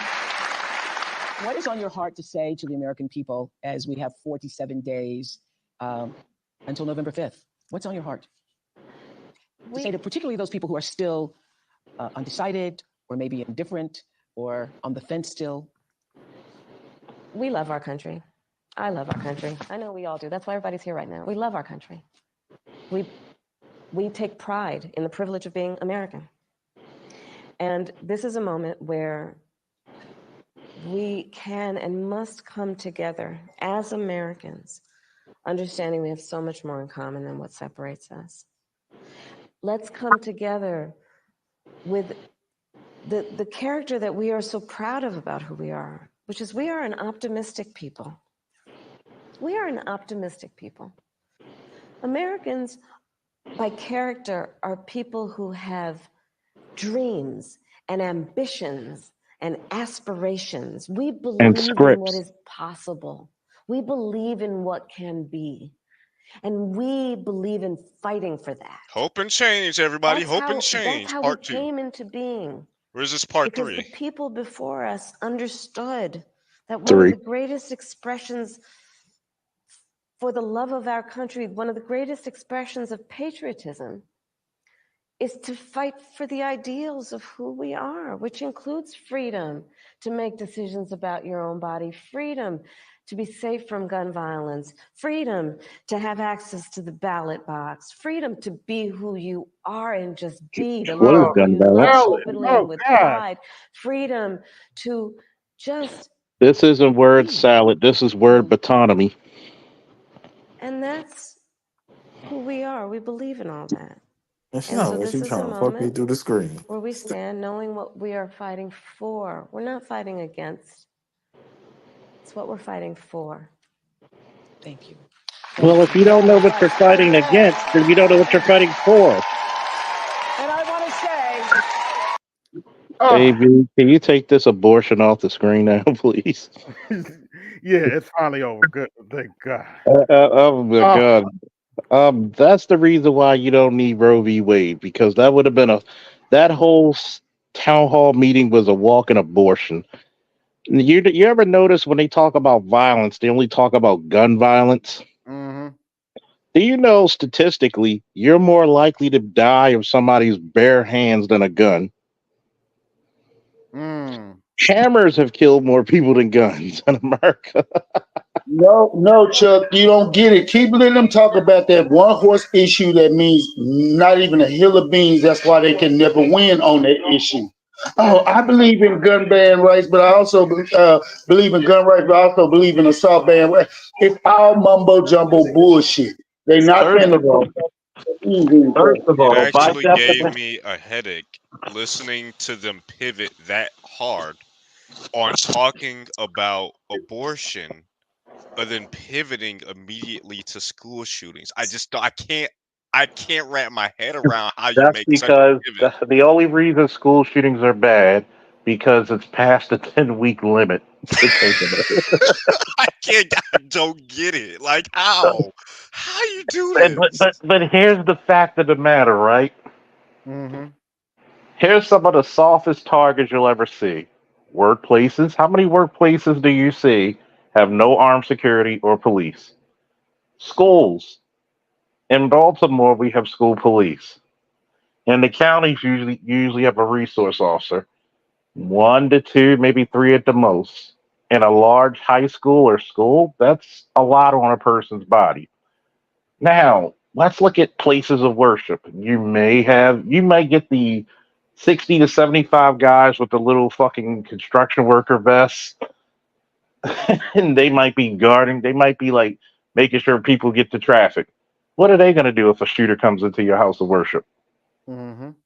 So let's think about this. When they say assault weapons, do you know what an assault weapon is?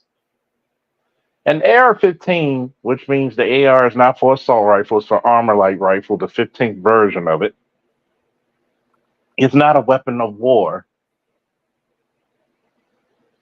Doesn't have fully automatic capabilities. So you have to swap that entire boat carrier group in yeah. Like no The bolt carrier, you have to switch out the buffer tube and the spring. And so go ahead. Yeah, let's have a little fun here. Y'all let that Indian woman playing black bamboozle y'all if y'all want to. I'm telling you, I might tell you a joke, but I will never tell you a lie. Y'all let that Indian woman playing black bamboozle y'all if y'all want to. Baby, I was already not voting for Kamala. When I tell you I will vote for the lizard outside my house before I vote for that lady, I am not an idiot. I don't care nothing about her coming around black people talking black. Talk to me how you talk to your Indian mama and daddy. Don't come talking to me saying faux if you do not talk like that around your Indian mama and daddy. I don't care nothing about that. But let me show y'all what I just heard, baby. The dictatorship y'all think y'all running from. Baby, y'all are running straight into. They've already been dictating over your life. That's the crazy part. For the last 4 years, they've been dictating over your life. Y'all just too silly to see. Nice lips. Among everybody in the community, and just because you legally possess a gun in the sanctity of your locked home doesn't mean that we're not going to walk into that home and check to see if you're being responsible and safe in the way you conduct your affairs. Come again, say who? Come again, say what? This lady said they don't care nothing about you owning your firearm legally in your locked home. That will not stop them from coming into your home to make sure you're handling your firearm how they want you to. Y'all let this Indian woman playing black bamboozle y'all if y'all want to. Y'all are going to learn about trying to make history over and over again, and it never benefiting you. I'm a married lesbian. Oh, Lord. I'm what y'all would call a stud, but to be honest, I want a divorce and want to switch up to dating men. These women these days are looking for parents and not partners. They just expect you to pay for everything and spoil them as if God put you on this earth to spoil them. That's one ugly ass lesbian, but anyway. Wait a minute, play that back again. Clowns for. I'm a married lesbian. Oh, Lord. I'm what y'all would call a stud, but to be honest, I want a divorce and want to switch up to dating men. These women these days are looking for parents and not partners. They just expect you to pay for everything and spoil them as if God put you on this earth to spoil them. Never been attracted to a man in my life. I'm just sick of these. How do men feel about dating a stud? Seriously, I'm sorry. Do you think I would have to switch up my style? Yeah. I believe that studs have to be more resilient. Studs got to tough it out like we do. They got to be more resilient, FP. This is what hey Leo. Hey Leo, this is what you tell a stud. You look her dead in the eye, and you look her dead in the eye with your serious voice and tell her, you don't got the balls to go through what I go through when it comes to a woman. Nah, come on.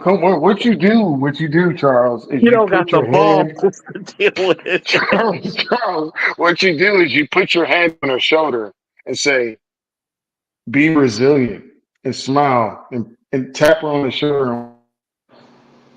You know what? This is what you really do.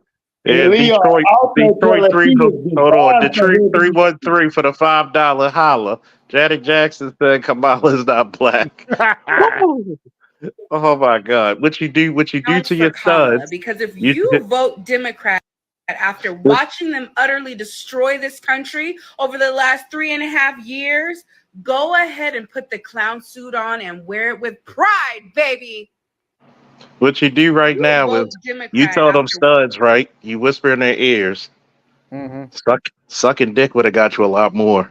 Watching them utterly destroy this country over the.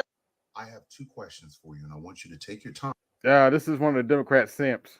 You could have told her, we could have got married and you could have just brought the female over and I would have took care of both of y'all. I just got one. Look at his fingernails. Can't see it. You got stuff on the screen. Sorry. Here we go.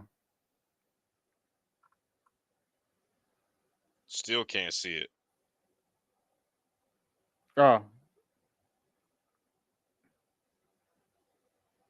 Oh, come on. There we go. What's on his fingernail? I don't see. I can't really tell. Number 1. He got black nails. Can you give an example of the destruction that the Democrats have done? Yeah, the whole economy. Grocery prices through the roof. Cost almost $500,000 to buy a house. That's the first one. And here's the second question. You. Well, what the fuck? Black woman. Yeah, you saw it, didn't you? Presenting as a black Yeah, woman. I seen that, yeah. What is Trump going to do for you? And unfortunately, Charles, this dude's a soldier, unfortunately. Thank you for your service. Yeah, God's army, not my army. Kamala Harris, you are as fake as press-on nails, and I can see right through you. Let me help you out with something, because maybe somebody must not have told you. On TV and on every interview, giving the same tired answer. So let me just help you out.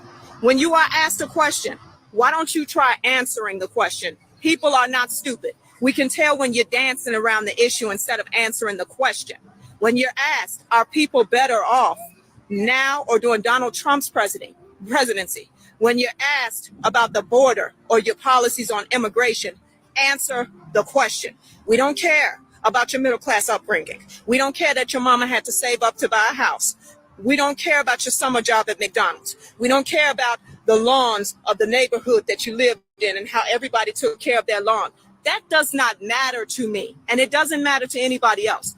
I want you to answer the question. We can see through you. And that fake black accent that you keep doing, girl, you need to stop. Because you know good and well that you ain't got no black accent. Where you get that black accent from? Stop doing that trying to be relatable. This does not make you relatable. It makes you look fake. And those of us like me, we can see through that. Let me talk about something right quick. And I really want to get my thoughts out on this.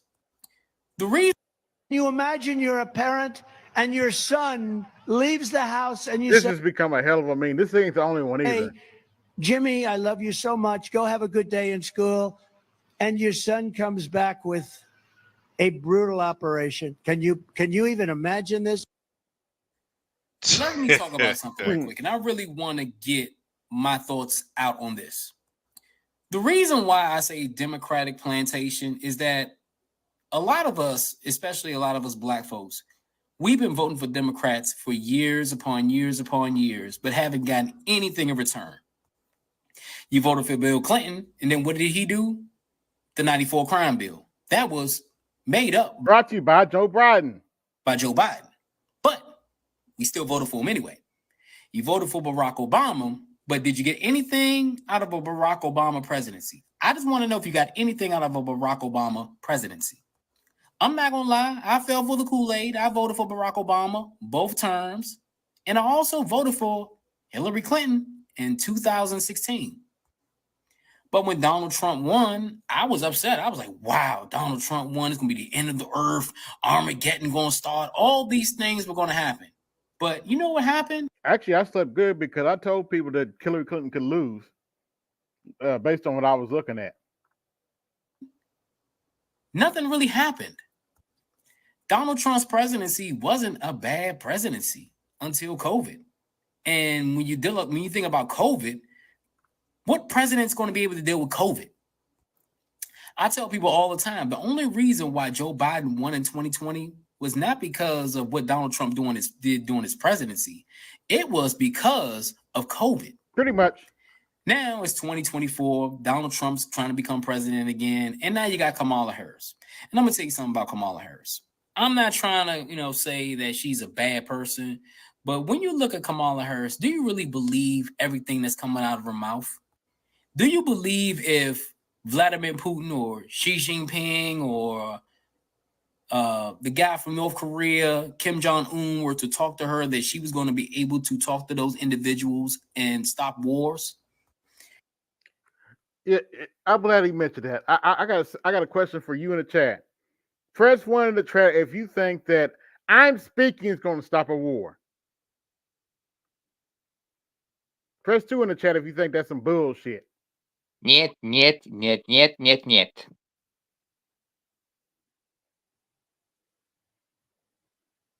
Black folk going to vote for Kamala Harris. You end up Blacks for Trump. Salty If stitching. you guys are still voting for Donald Trump in June of 2024, then you honestly just don't care about the progression of your people and your race.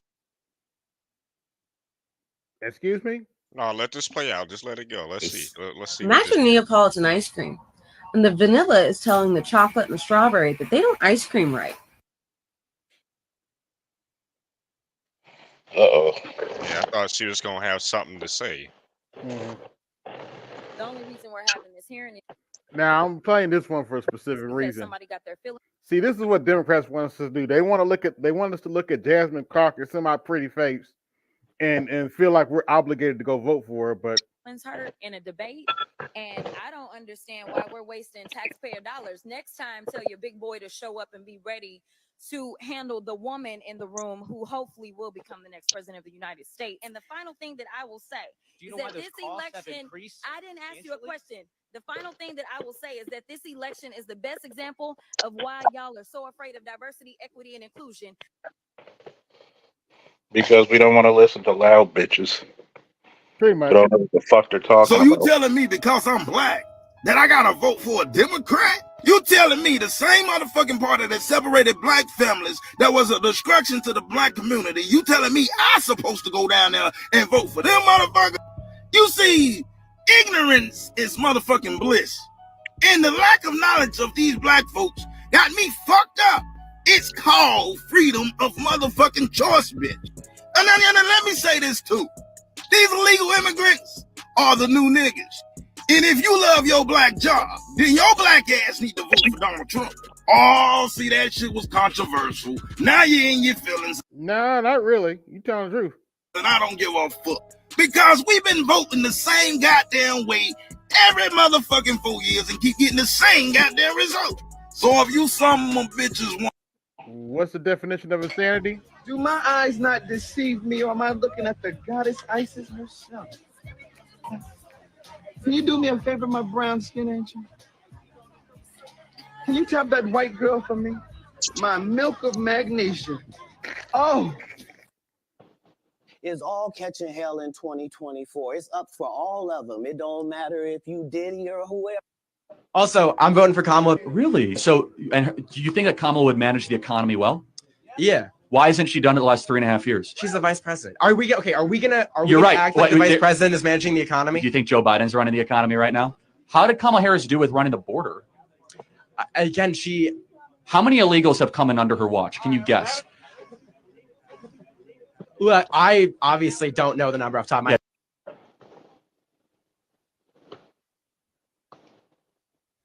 Hi, I wanted to tell you. How are you going to bring down the cost of food and groceries? Good. Very good. Thank you. Now listen how Trump answers. So we have to start always with energy. Always. I don't want to be boring about it, but there's no bigger subject. It covers everything. If you make donuts, if you make cars, whatever you make, energy is a big deal. And we're going to get that. It's my ambition to get your energy bill within 12 months down 50%. If I can do that, we've done a hell of a job. 5-0, not 15, 50. Does that sound like a plan? To follow, and actually they're going to follow for another reason. The economy is now not good, and interest rates, you'll see they'll do the rate cut and all the political stuff tomorrow, I think. And will he do a half a point, will he do a quarter of a point? But the reason is because the economy is not good, otherwise you wouldn't be able to do it. But we're going to get interest rates down, and we got to work with our farmers. Our farmers are being decimated right now. They're being absolutely decimated. And one of the reasons is we allow a lot of farm product into our country. We're going to have to be a little bit like other countries. We're not going to allow so much we're going to let our farmers go to work. We really would love to know what your plan is to help lower the cost of living. Yeah, first of all, thank you both for being here. And yours is a story I hear around the country as I travel. And in terms of both rightly having the right to have aspirations and dreams and ambitions for your family and working hard and notice the difference. Send me that shit. Send me that shit, AB. I'm just gonna send that to a couple of people. Notice the difference between planning and guessing. Like, I hope they really don't ask me this bullshit. I can see if somebody asks her a real hard question, they'll cart her off. Secret Service going to grab you and they're going to cart you off somewhere. Mm-hmm. Guantanamo, we go. No, I didn't like Trump's answer, but it was objectively better than Kamala's. Period. Well, yeah, you do have to get energy costs down, though. Yeah, I do agree with that. But there's more, There's more to it, but that's more to it. But everything you do, and and from driving trucks, the cheaper the fuel, the more money you keep. Yeah. Very good. May not be the perfect answer, but god damn it, it's an answer. Yeah, it's a better answer. It's a sound. It may not be the perfect answer, but it's a sound answer. I could take that. And the sad thing about it, yes, is like you said, 90%. Are there 10% of them? Are there 10% that we can make it better? Of course. But when you come up there and say, it's fundamentally great for you to have the bitch, come on, it's not that hard. She's just dancing around. Man, homie just told me how much he spent on tires just for his truck, and I was like, "What the fuck?" Well, you know what? He gets a 100 for actually answering the question, and she didn't actually even bother to answer the question. That was the difference.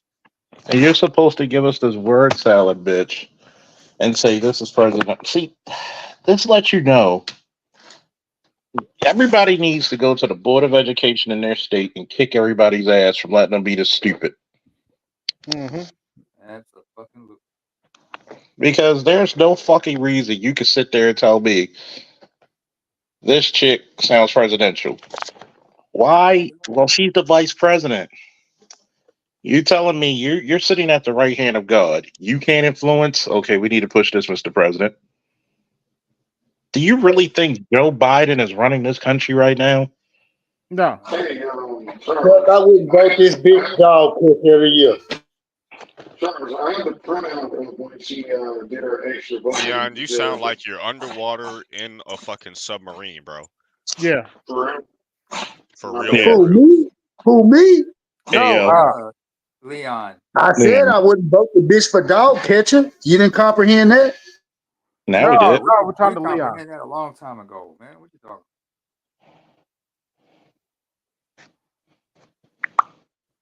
But yeah, no, I mean, at a certain point, you gotta, I don't know, she's running off of a script, that much is clear. But at a certain point, if you're supposed to be, I've never seen it this bad, bro. I've never seen it this bad. We have never seen a candidate this fucking terrible, I don't think.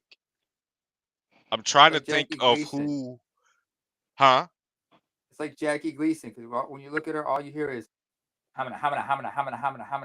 Why no, not on the presidential stage like this. I don't think we've ever seen this before, actually, where the dialogue and the discussion surrounding policy has been this minuscule ever in American history. This is ridiculous. I've never seen it this bad. This is insane to me. And the fact that people are even like, think about it.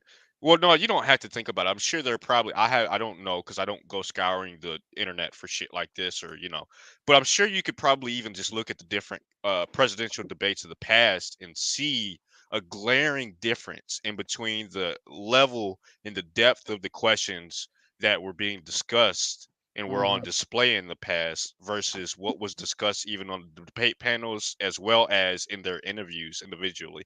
Especially Kamala Harris. She is by far one of the worst candidates we've ever seen. People are savage. Look at the special effect they put on this chick. He has no plan to replace it. He said,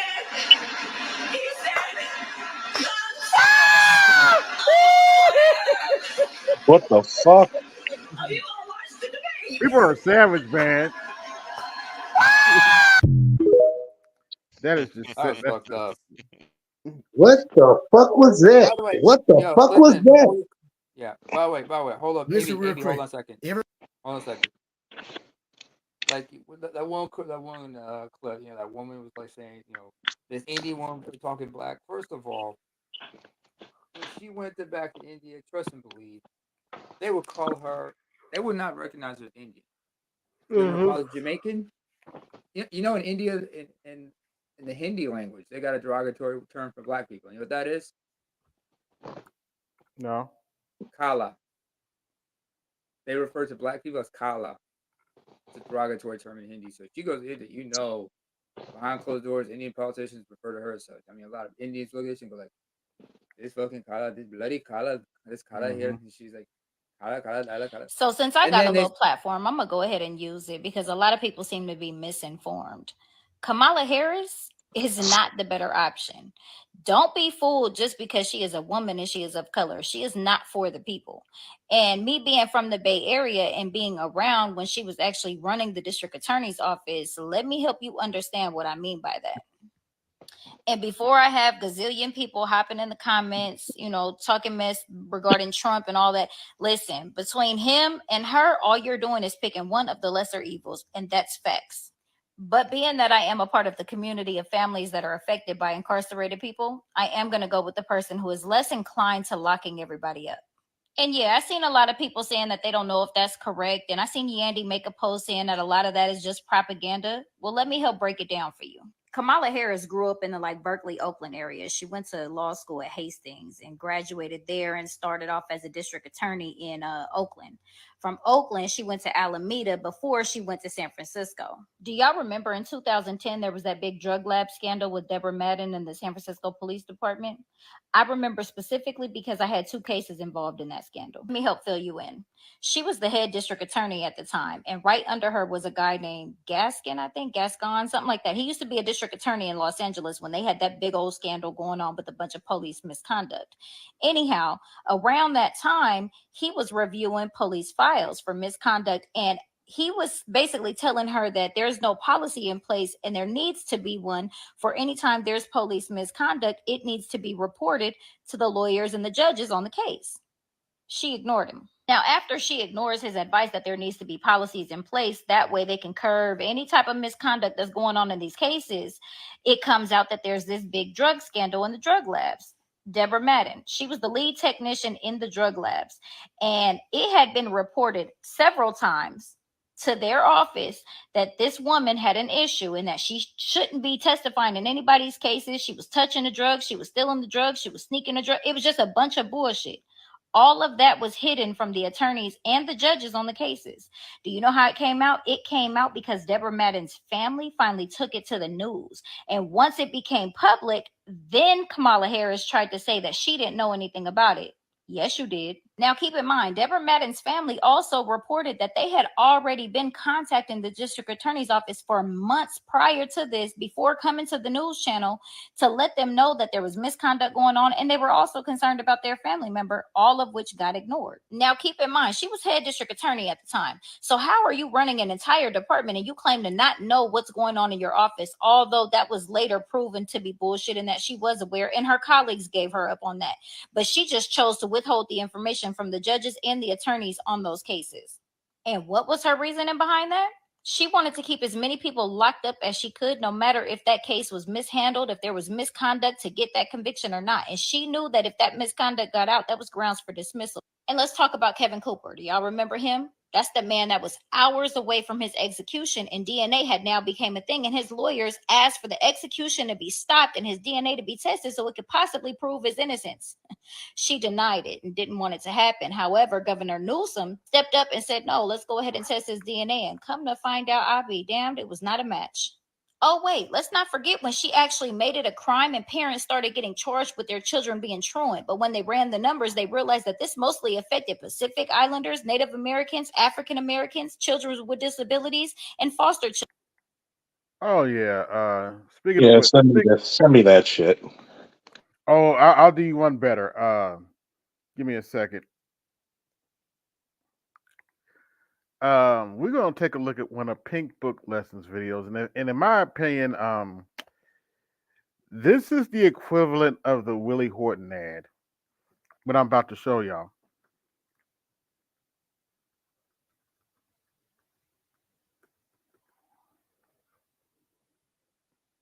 Let's see, it's we look at our videos. And shout out to Pink Book Lessons. Which one is it?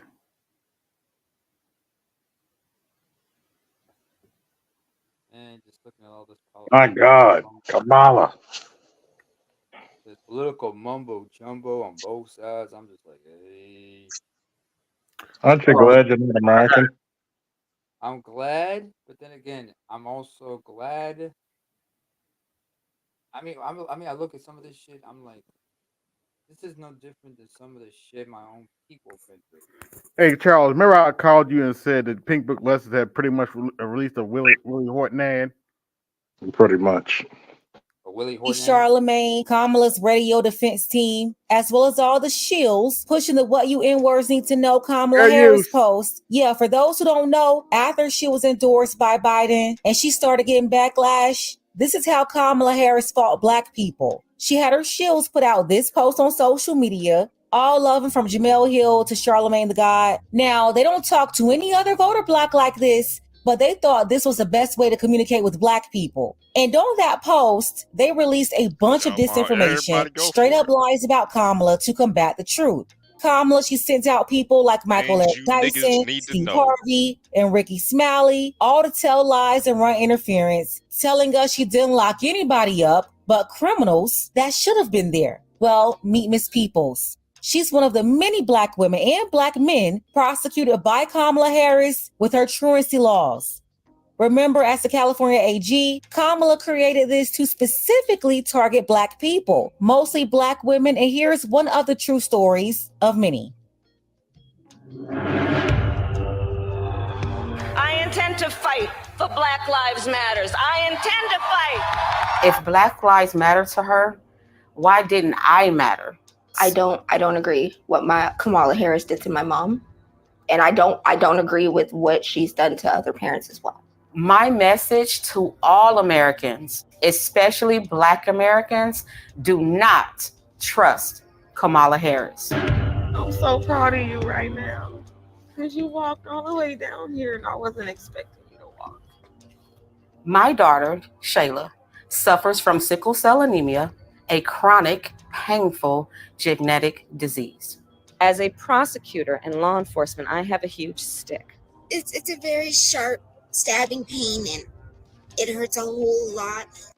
Black people make up 90% of sickle cell cases in the US. That's 9 out of every 10 cases. And of all Black babies born, about 1 in 13 are born with a sickle cell trait, meaning they have inherited a sickle cell gene from one parent. It's absolutely horrible. Like from my chest all the way down, it hurts, including my side. So I decided I was going to start prosecuting parents for truancy. When Kamala Harris was the California Attorney General, she had me arrested and prosecuted because my handicapped daughter was sick in the hospital and had missed some days of school. I spend a majority of my time here at the hospital. Kamala's horrible policies hurt mothers like me and the Black community. My name is Sheree Peoples, and this is my story. I am a single mother. I've worked as a certified nursing assistant and a caregiver. My daughter Shayla was born in 2002. When she was born, she was diagnosed with sickle cell anemia. It affects all major organs in the body and also causes extreme pain. Her whole life, she has been on medications like morphine and Dilaudid to help her control the pain. In addition, she had to undergo blood transfusions every 3 weeks. My lifestyle became taking care of her almost full time. It is pretty typical for kids with Shayla disability to miss a lot of school. I just got out of school. I've done 3 full days this week. Oh, I'm so tired. And for years, the teachers were aware of her condition and her absences were all excused. California schools get their state and federal funding based off of average daily attendance. Schools are paid about $30 per student per day. It's always about money. And back when Kamala was the AG in California, the ADA per student per year was between $9,000 and $10,000. That number is much higher today. Back in 2020, it was $15,000, and now it's over $21,000 per year per student. That's for basic students. Remember, they get way more if they can place a disability on your child. So yeah, they're definitely getting more for physical disabilities, mental disabilities, and learning disabilities. This is why they're also eager to place the ADHD label on kids. So yeah, Kamala lied. She said that she went after parents to stop crime. She was only going after them for money. No different than keeping men in prison past their release dates to save money, have free labor for them to fight fires for the state. It's all about money and exploiting Black bodies, just like her Irish slave master ancestors in Jamaica. In San Francisco, we threatened the parents of truants with prosecution. I first heard of Kamala Harris when she got elected California Attorney General. We are putting parents on notice. We are going to make sure that you face the full force and consequences of the law. She wrote a report saying truancy was costing California schools $1.4 billion a year in funding. Because of truancy, California public schools lose $1.4 billion a year in funding. I want money. Kamala then wrote a law making it criminal for parents if their kids. Y'all understand why I could consider this a Willie Horton ad now?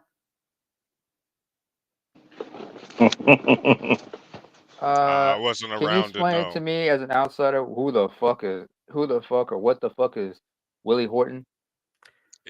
You explain it, AB. AB knows better than I do. Pretty much, Willie Horton was an ad that George H.W. Bush ran against Michael Dukakis, and it was pretty much back in '88. Yeah, back in '88.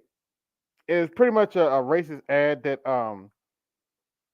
I guess Willie Horton killed somebody or something, and he got out. And this ad was placed against Michael Dukakis, and it was pretty effective. For obvious reasons. Speaking of which, I do remember him, embarrass himself on a tank. Yeah. Dukakis, that is. Yeah, that was that too. Miss school time. Kamala even wrote a book called Smart on Crime. You can read an excerpt from the book that she just plugged shamelessly. It's called Smart on Crime, Talking about arresting parents for truancy. I sent a letter on my letterhead out to every parent in the public school system. In 2012, like all California parents, I received a threatening letter from Kamala Harris saying we'll go to jail for a year if our kids even miss 10% of school days. It was like a crazy intimidation tactic. I'm going to start prosecuting Almost like parents money for is truancy. directly connected. I thought, to the wow, school this system. woman doesn't have any empathy. Is it Almost. because she's not a mother? I also thought, What were you saying, PK?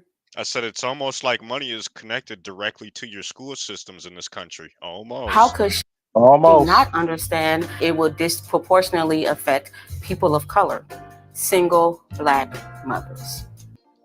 She also didn't care that it would mostly impact Black children because she doesn't care about Black children. She's not us. She's a red dot Indian who was raised a significant amount of time in Canada, mixed with a daddy born in Jamaica, Irish and Indian. She's a cosplaying, pretending chameleon, an Indian-raised woman trying her best to act like an American Black woman by associating herself with the Black Divine Nine and HBCUs, the biggest scammer ever. So no, she didn't care because she never saw herself as one of us in the first place. Now listen closely to what Kamala Harris did to this woman. And I want Ricky Smiley, Steve Harvey, Michael Eric Dyson, Fake Tamika Mallory, Angela Rye. I want y'all to respond to this. But honestly, I didn't imagine it could affect me. Her teachers had her medical records from the Children's Hospital. I even had a 504 plan, which was an agreement between the school district and the parents to provide care for students with disabilities. It was April 18th, 2013, in the morning. I'm in my pajamas. I had just fed my daughter, gave her her medications, sent her off to school. Little did I know, there was a warrant out for my arrest. All of a sudden, the police is outside my house, and they started banging on the door. I opened up my door, and 2 officers entered my home. They told me I was under arrest for my child missing school. They said, Quick pause. You know what's fucking wild to me? Look, we can all tell she doesn't normally speak this way. Like, why is she she's trying real hard to keep up her way of speech, and she does not speak that way. Because we had to take the hood out you, girl. I was going to jail. I was shocked. I said, but my baby is sick. The school knows that. And they said, go talk to Kamala Harris. My baby in the hospital. Place your hands behind your back. My mom did nothing AB. wrong. We did it. Is this connection better with these earphones? Yeah. Yeah. Yeah, you're good. So I put a link that showed her tie-breaking votes, and as you go down, it shows all the potential tie-breaking votes that she could have done. She only did 33 out of 155. And when you see what she did not vote on, you'd be mad surprised. Why don't you just say it, bro? If you read it. There's a whole lot of stuff. Once you can read it, let them know that I was sit down and read it. Hospital. Then they handcuffed me. If you're here and you So they shared it and you say that you have information Hold on. Let the video finish. Yeah, I'll let you make your own. Let's get through the video before we talk about that. Take me outside for what you call a perp walk. And oh my God, the TV news was there. The newspapers were there. You could swear I had killed somebody. It was degrading and humiliating. I was taken to the Criminal Justice Center. They took my mugshot. I was fingerprinted like a criminal, and I was terrified. And it felt like I caused her so much pain. Did y'all hear that? Yep. This poor girl thing, it's her responsibility when it's Kamala's. Because in reality, it is because of me, even though I know it's not directly my fault. What up, Louis? Man, this is horrible. She's blaming herself for what Kamala did to them. No, this was not her fault. She was a disabled child. Kamala knew this and went after them anyway. Why? Because and it gets worse. The pretending chameleon was a woman with an agenda and aspirations of being president dating back to 2008. Kamala used them in California to humiliate them for political gain. She targeted and criminalized them, something she won't even do to illegal immigrants. Remember? Kamala said she would decriminalize illegal immigration, but she was out there in California searching for charges to put on Black people. That's your so-called progressive prosecutor. Yeah, they love talking about this fake record that she's so proud of, but they never bring up the thousands of cases like this. Sorry. The next day, the Orange County Register showed the pictures of my arrest. They even had a close-up picture of my hands in handcuffs to show here's a Black mother being arrested. It was a truancy rate at over 2.5 times that of white students. Everyone knew most truant kids were Black. I think Kamala Harris wanted me as an example to threaten other single Black mothers, like, this can happen to you if you don't get your kids in class. The police even put out a press release naming me and other Black single mothers like Toya Daniels, who got arrested the same day. But my hell was just beginning. They gave me 2 charges: failure to supervise and encourage school attendance, and contributing to the Think about that. Delinquency of a minor. Mm-hmm. Charles, what do you have? You're the officer in the building. What do you have to say about this? It's a flagrant. It's very basically a flagrant abuse of power. She doesn't care. She's not a personable. Look at how she's on there. Does she seem like a personable person? She's faking it to make it. Charles, this was all done in the name of $1.4 million in revenue for the state of California in the name of school, like she said, school delinquency and Truancy. like I said, all this was targeted amongst minorities and women. Period. Point blank. She knew what she was doing. And men.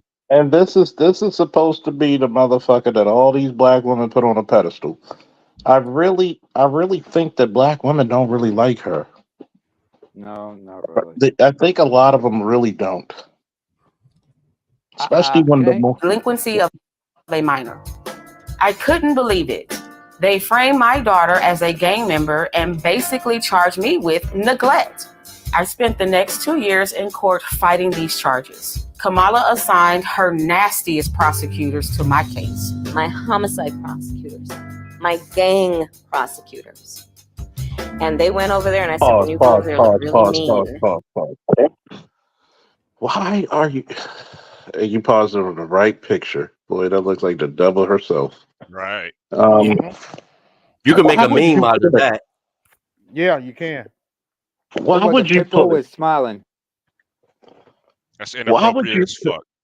Why would you put gang, RICO, and homicide prosecutors for truancy? Do you know how low? Do you know how low truancy is? And then on top of that, I think she ought to sue the fucking Board of Education and the state of California for that shit. And she's smiling and laughing about this shit. They should, Chuck. They should. You want to know why? Because if you keep listening to this, it's gonna really break your heart. This woman ended up causing this woman's child to have a stroke. L, let it play. It gets worse. Like 10 different prosecutors. They kept pressuring me to plead guilty and spend a year in jail, but I kept refusing because I did nothing wrong. All the time I had to spend going to court, I was struggling to care for my Shayla. I lost my job and couldn't pay rent, and we got evicted. I became homeless and had to move into a motel. It gets worse. And I ended up being in the hospital a lot during her trial. In that hospital stay was when I had my stroke. Get the fuck out of here. Did you hear that? Whole stroke, goddamn. That No, young get the too. fuck That's out of here. horrible. I just said it. Yeah, I know what you're about to say, L, but I wanted everybody to hear that. This poor young girl had a stroke because of the stress of what Kamala Harris was putting her mother through. But they want us to elect this heifer to be president. which further aggravated her sickle cell. Before you That is continue, evil. AB, I have a very important question to ask. Where is the father in all this? Because remember, you need to inherit. I mean, sickle cell anemia is due to a recessive gene. You got to inherit the gene from both parents, who are carriers of that gene. You know what I'm saying? So I'm thinking, because I think, as much as we talk about paternity tests and everything, we should also consider the whole importance of genetic screening. That should be considered as well. Well, Let's continue. damned if you do, damned if you don't. Think about it. Her child was already fighting sickle cell. Then they had to fight Kamala for over 2 years, putting them in a position that caused way more stress on both of them, especially the child. More stress placed on her body from Kamala targeting them and trying to send her only caregiver to jail for no real reason. That's how she ended up having a stroke, which ended up causing permanent damage. I had a stroke about 4 or 5 days ago, and right now I'm doing pretty good. My hand is doing okay, I guess. In That is so sad to see a 2015, young after child 2 with a years, stroke. That is so sad to see a young child with a stroke. Yeah. Oh, God. they finally just gave up and dismissed my case. In 2018, the Supreme Court of California ruled that truancy cannot be punished by incarceration. It was unconstitutional. The courts finally stopped Kamala Harris' abuses. When I look back, I ask, why did Kamala Harris arrest me? Why was Kamala Harris so insensitive to a Black woman with a handicapped child? Well, first, I learned that Kamala Harris has no common experience with Black people. She grew up with an Indian mother. I remember she kept saying she was Indian. To become the first Indian senator in U.S. history, which would be quite an accomplishment. Not good. What we're going to cook today is an Indian recipe. Yes. Because you are Indian. Yes. And I learned she grew up in Canada, not in the United States, and went to a wealthy high school. I think in Canada, she must not have been exposed to American values, which respects the rights of individuals. When Kamala Harris ran for president in 2019, they asked her about arresting people like me, and she just lied her ass off. The truancy program got a lot of criticism too. Did you actually lock anybody up? No, we never locked anybody up. Damn. You lying son of a bitch. She stay lying. You My lying bitch. question is, I have a question. So the whole thing, I didn't lock anybody up, but the fact is they still got imprisoned and they had to make bail, and then they had to go to court for their cases to be dropped. So you did lock people up. You took them away from their family and took them away from their life. Go ahead, Louis. First of all, what's up, panel? And two, Detroit 313, if you're still in the chat, my heart is with you. Speedy recovery, brother. My question is, would the Breakfast Club have her on the show? That mother and that child? Good question. Probably not. That would be a no. First off, they're on the other side of the country, so I mean, I doubt they'd even have her on local radio. She's in California. Keep that in mind. Mm-hmm. Breakfast Club, lying to millions of Black people. Once again, Kamala, she's been lying on Black national radio now for the last 6 years. And all these folks protecting her and lying for her, spreading disinformation every day, none of them can be trusted. They are constantly bringing people on the Breakfast Club to lie for Kamala. Ricky Smiley is lying for Kamala. Steve Harvey and D.L. Hughley. You know, the Q-Dogs run the radio according to Steve Harvey. Yeah, they're running lies for Kamala. Wonder if they will care for this real Black American woman and protect her like they protect this Indian lady cosplaying as a Black American woman. We never sent a parent to jail, and no parent went to jail. And we did prosecute some cases, but far few, only about 20. It's ironic because Kamala helped raise money to bail out murderers, rioters, and thieves. but she thought I belonged in jail because I had a handicapped child. To me, Kamala is fake. She just repeats stupid things like unburdened. What can be unburdened by what has been? What can be unburdened by what has been? I can imagine what can be and be unburdened by what has been. Well, what the fuck? You know? I found out she only became Attorney General because she was a mistress to the married San Francisco Mayor, Willie Brown. And today I see she tries appealing to Black audiences by putting on fake urban accents. And we're going to do it again in 2024. Black people are very down to earth. This is insulting to us. You better thank a union member for vacation time. Kamala, how stupid do you think we are? And I saw Kamala's Twitter photo.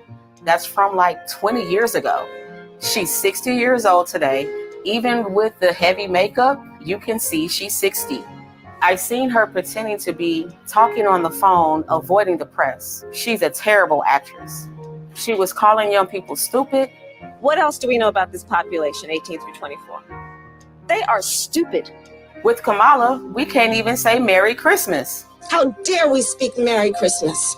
How dare we? The laugh is so insincere. You think you just fell out of a coconut tree? We have to stay woke. Like, everybody needs to be woke.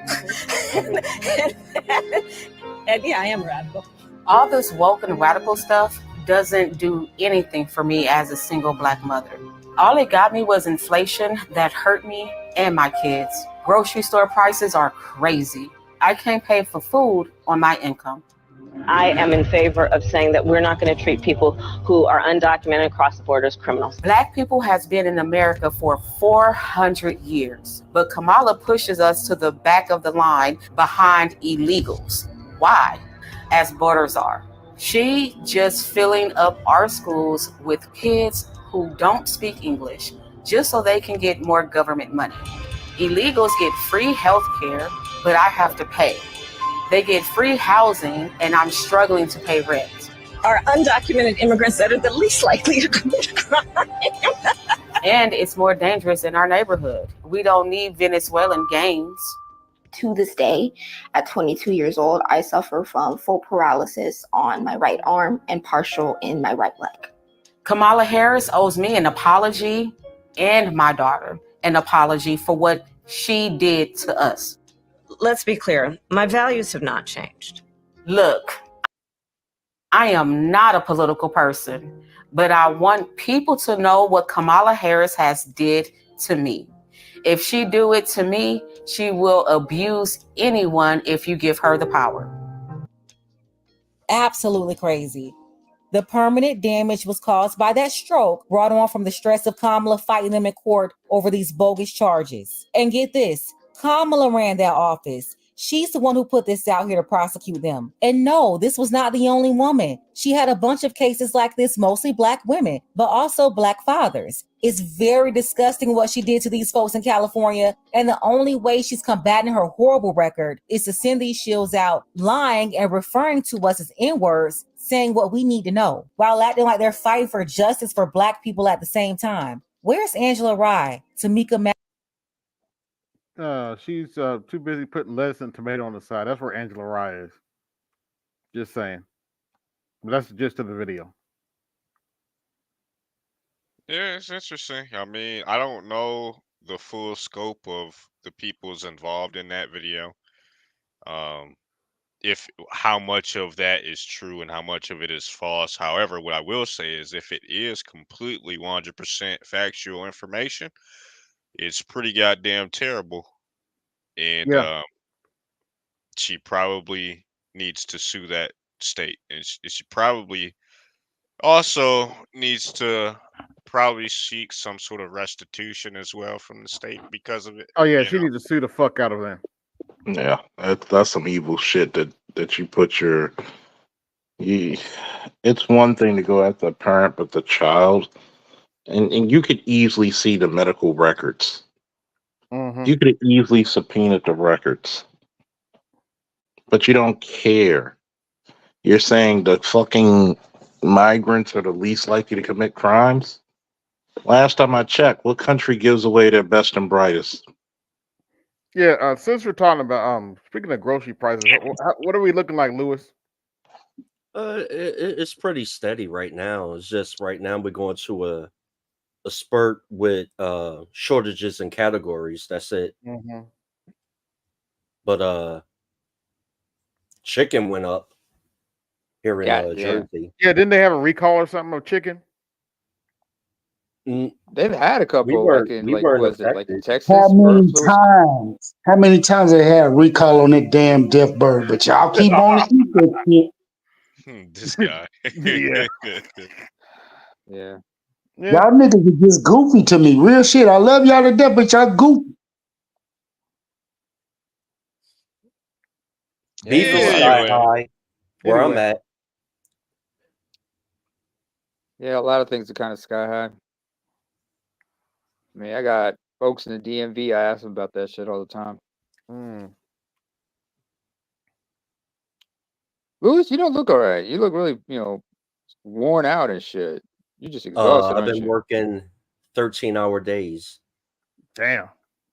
I bet, like to quote DL Healy, I'm sure there's a few people at your job who are this close to you whooping their asses sometimes, No, it's just right now we're going into this is our busy season going into Thanksgiving, so everything's been busy.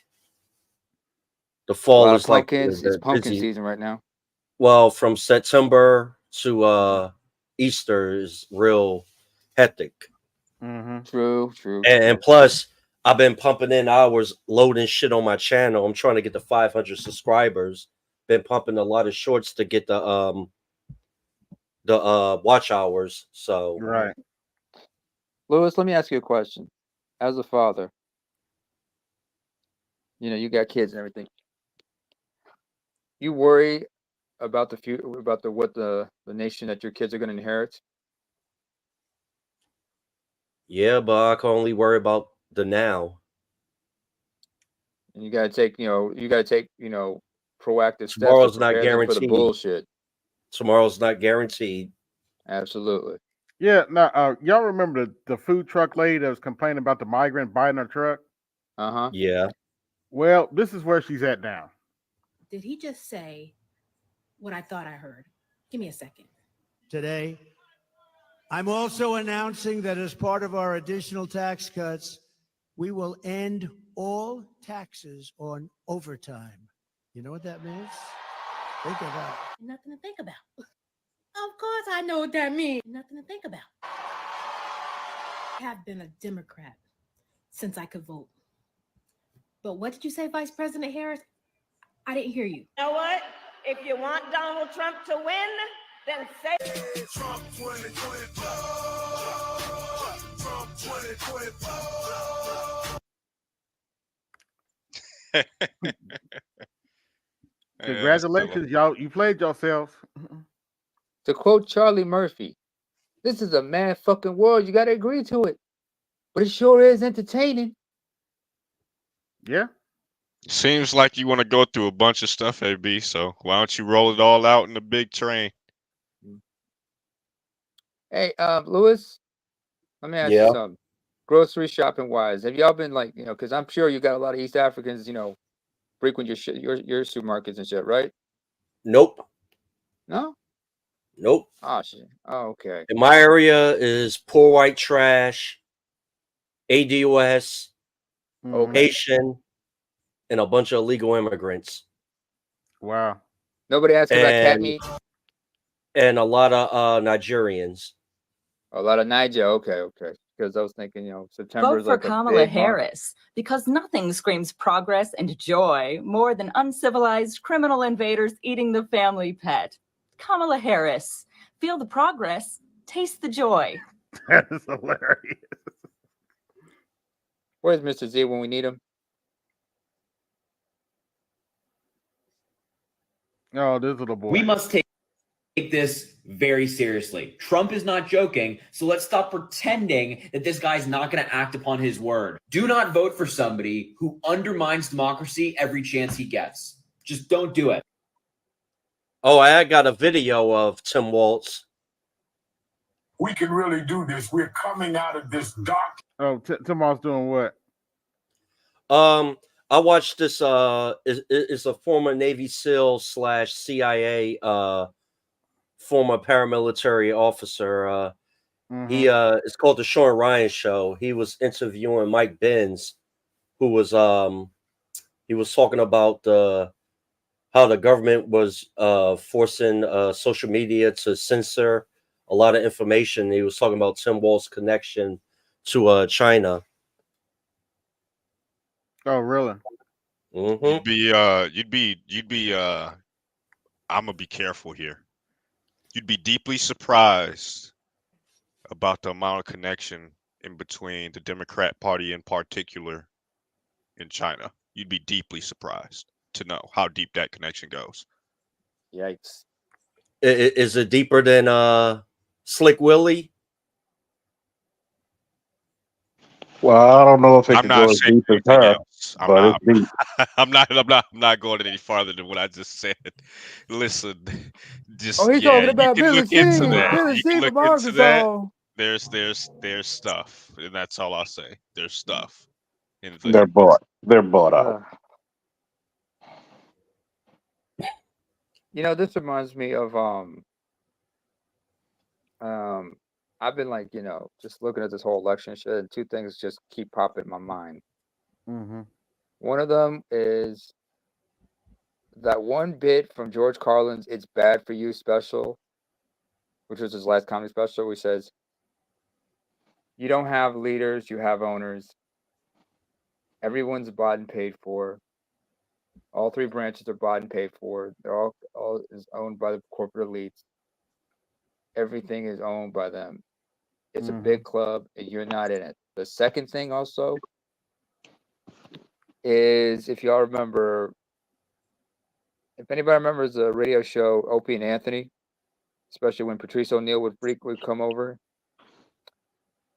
and this was in June of 2011, after they were talking about the NBA Finals, but they're also talking about what happened to Tracy Morgan, and Patrice broke down the shady side of the entertainment business, but Opie would also say, because Patrice said everything's interconnected, Opie would explain that this also happens in the corporate world, politics, even in a lot of industries. The whole how things are just affiliated. So I'm just looking at everybody and realizing who you with, who you answer to.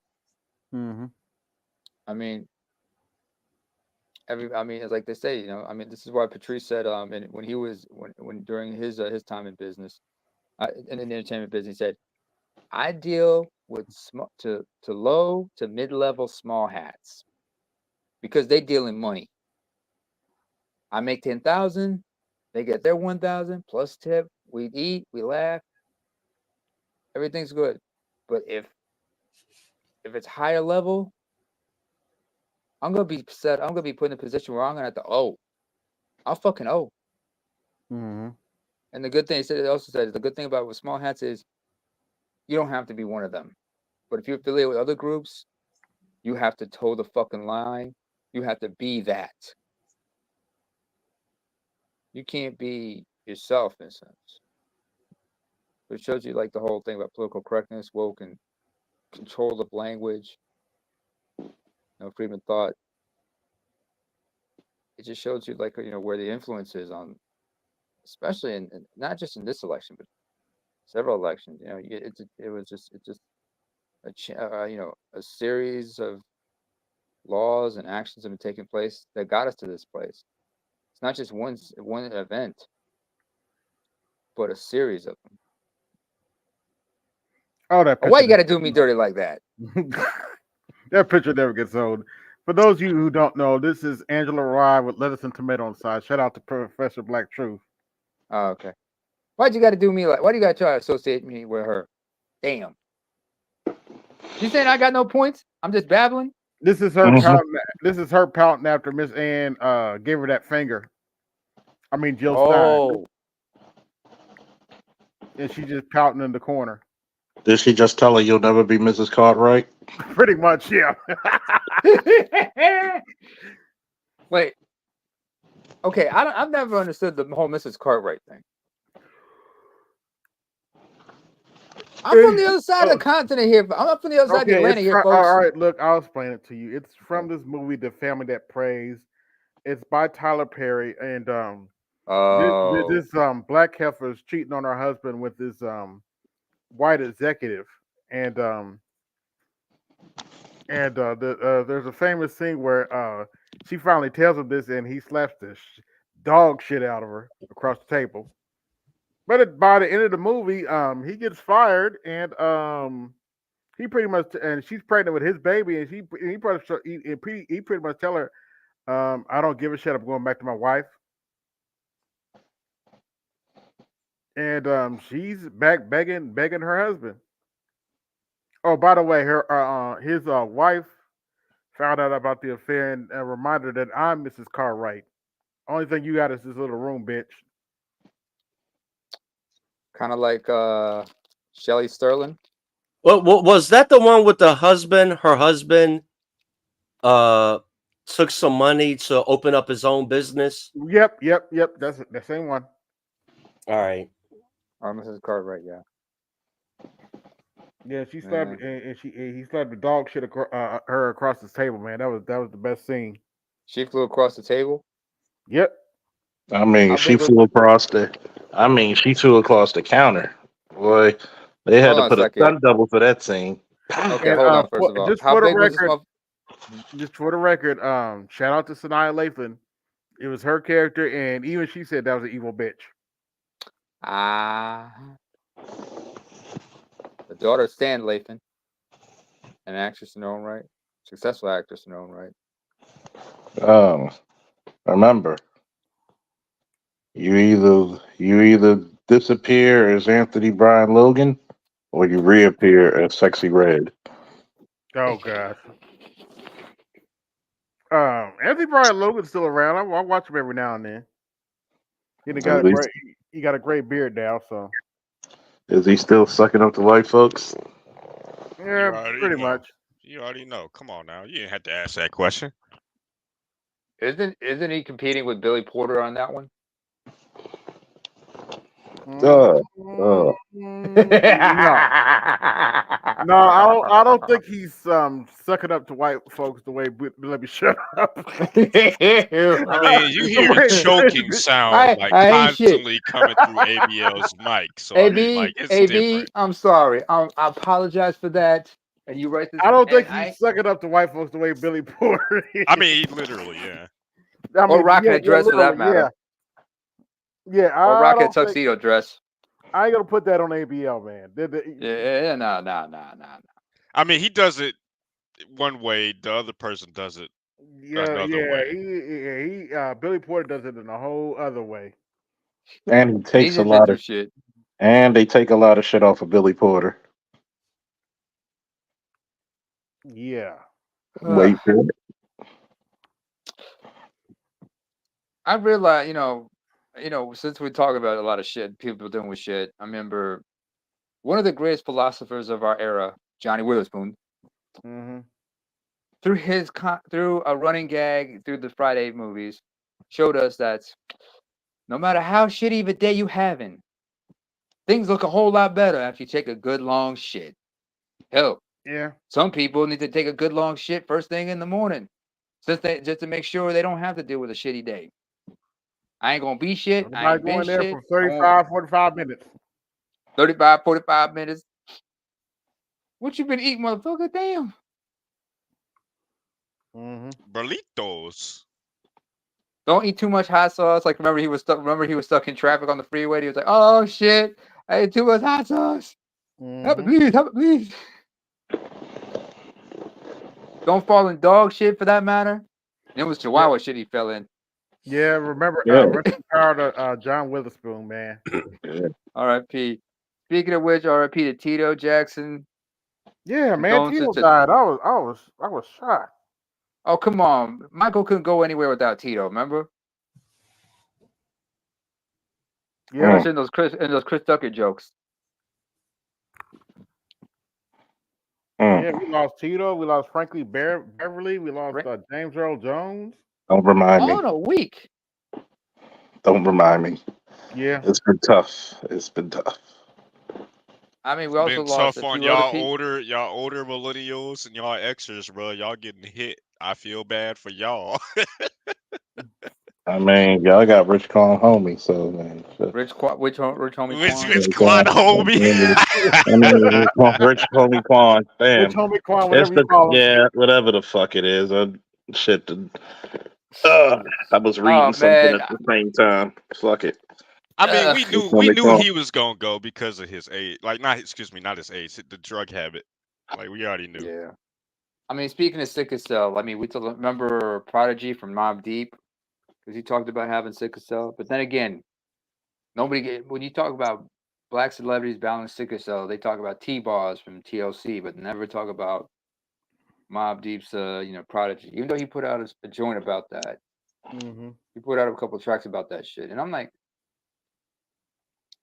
I mean, he even mentions that like he had to address the whole issue about having sickle cell because remember with Tupac put out "Hit 'Em Up" at the end of the song, like he was like addressing Mobb Deep, and he like looked at them and clowned them and said, "What's wrong with y'all? Y'all got sickle cell or something?"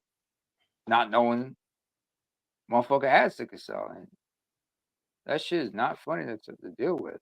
I mean, it's a pretty common. Well, not common as in like most of the population has it, but of the people that have it is Black Americans. So I mean, it's not just uncommon. Black Americans. Well, no, I'm saying it's most prevalent in America in Black True. Americans. True. Yeah, have any of you guys heard about Kim Porter's book? No. Kim, P. Diddy's baby mama. Apparently, she exposed a lot of shit in the book. Fuck her. Take that. Fuck her. She condoned it when the money was coming. She condoned it.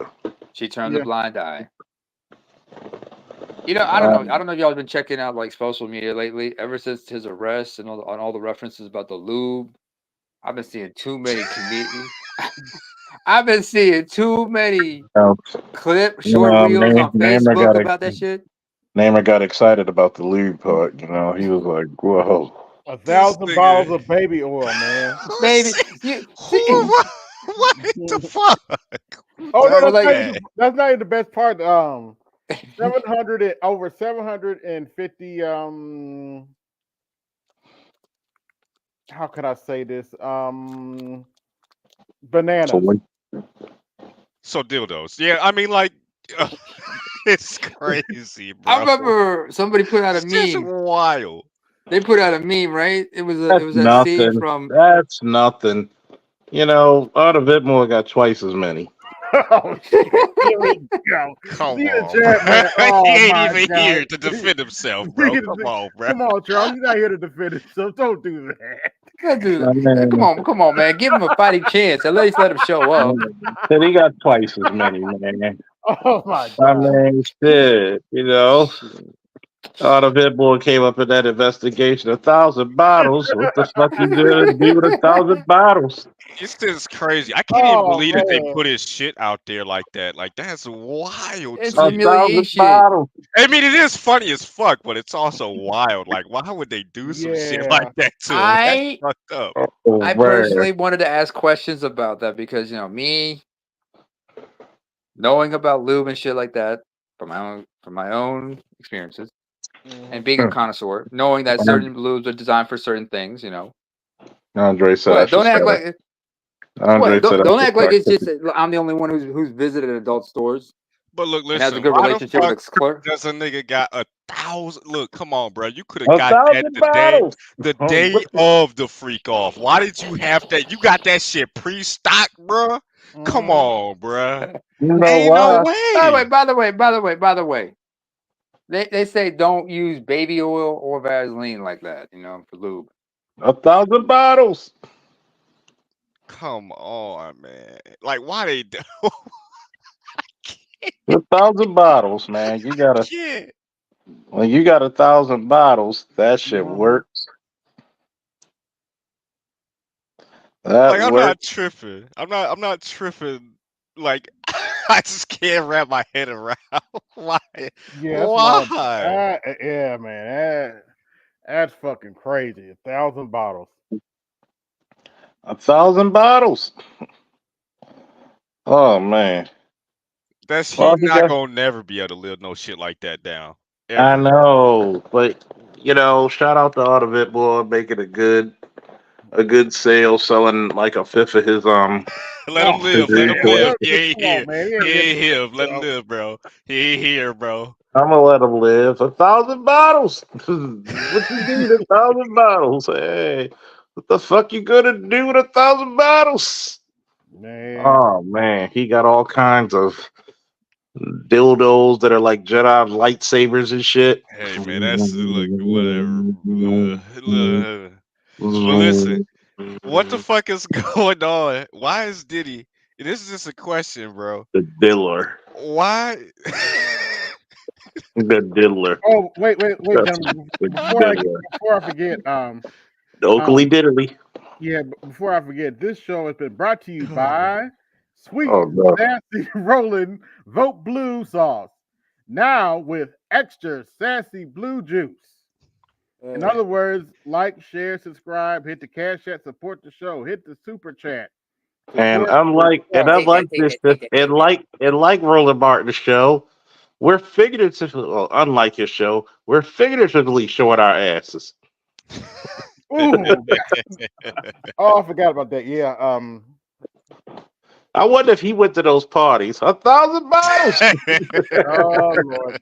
It's true.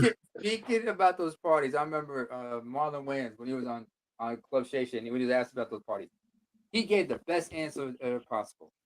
When they asked him, "So Marlon, what was going on in those parties?" He just looked at Shannon and said, "I left early." When I hear about this shit, I'll call my boys and, yo, what time this shit happened? Like 3:35. Shit, I left at 3:30. I guess y'all waiting for me to leave the pitch so you can get all wild and shit. Yeah, that's some shit that you. Well, If you a normal motherfucker and you trying to be a normal motherfucker, you gonna head out. You gonna head out like that ain't you no normal you gotta realize this one thing, man. It makes you think a lot when, first and foremost, how many times have you heard him talk about popping bottles? You look, man, I can actually listen. If a motherfucker walked up to me and it was normal and I thought this motherfucker was a normal person and they said I like to pop bottles, like I'm not getting any weird shit off of that statement alone. Like I'm not just gonna immediately be like, bro, you weird. Okay, like, but you start talking. If it's Diddy that says some shit like that to me, I'm always gonna get him the side. I ain't gonna lie to you, but that's because I know what I know. If it's a normal motherfucker, man, So you telling me you don't support the diddler? no, bro, no, that's a no go. AB, You got 1,000 bottles. No. AB, can you put up Rainfire Designs quote? Can you put up his comments? Who? Last dude, just above Andre. Rainfire, yeah. Great balls of fire. Now you know why Diddy's skin was always shiny. That dude who believes in full coverage. Take that. Lord have mercy. Yo, I've been seeing these weird ass memes on Facebook, funny ass memes. One was a meme. It was like a picture from the scene, the cafeteria scene from Life.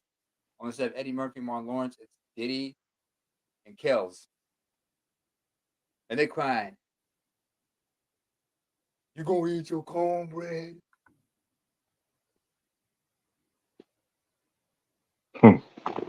Here's a question. Shall we normalize friends going out on dates?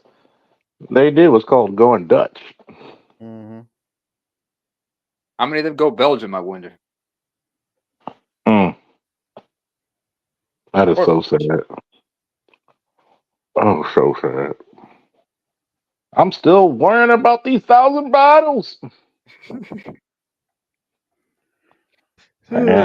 What They else just- did they find? They found a whole lot. They found a whole lot. They found a They whole found a whole lot. They went deep down the rabbit hole. Hey, That's why let's I see. said this a while ago. I think I was on whose stream was it? I don't remember. It was on somebody's stream. I was saying a while ago when the video of Cassie getting her ass whooped came out or something. Might have been before that. I said a while ago, y'all gonna hear a whole lot more shit about this. Y'all just wait. It's a whole lot of dirt on that motherfucker. It's not a little I'm bit. just laughing. I'm just laughing on how she got her ass whooped because you could tell she got. Not saying By dude in a I like, towel. you know, it's funny because the way she did it, it looked like she was in a Tyler Perry movie, like she was a really good stunt double. Right.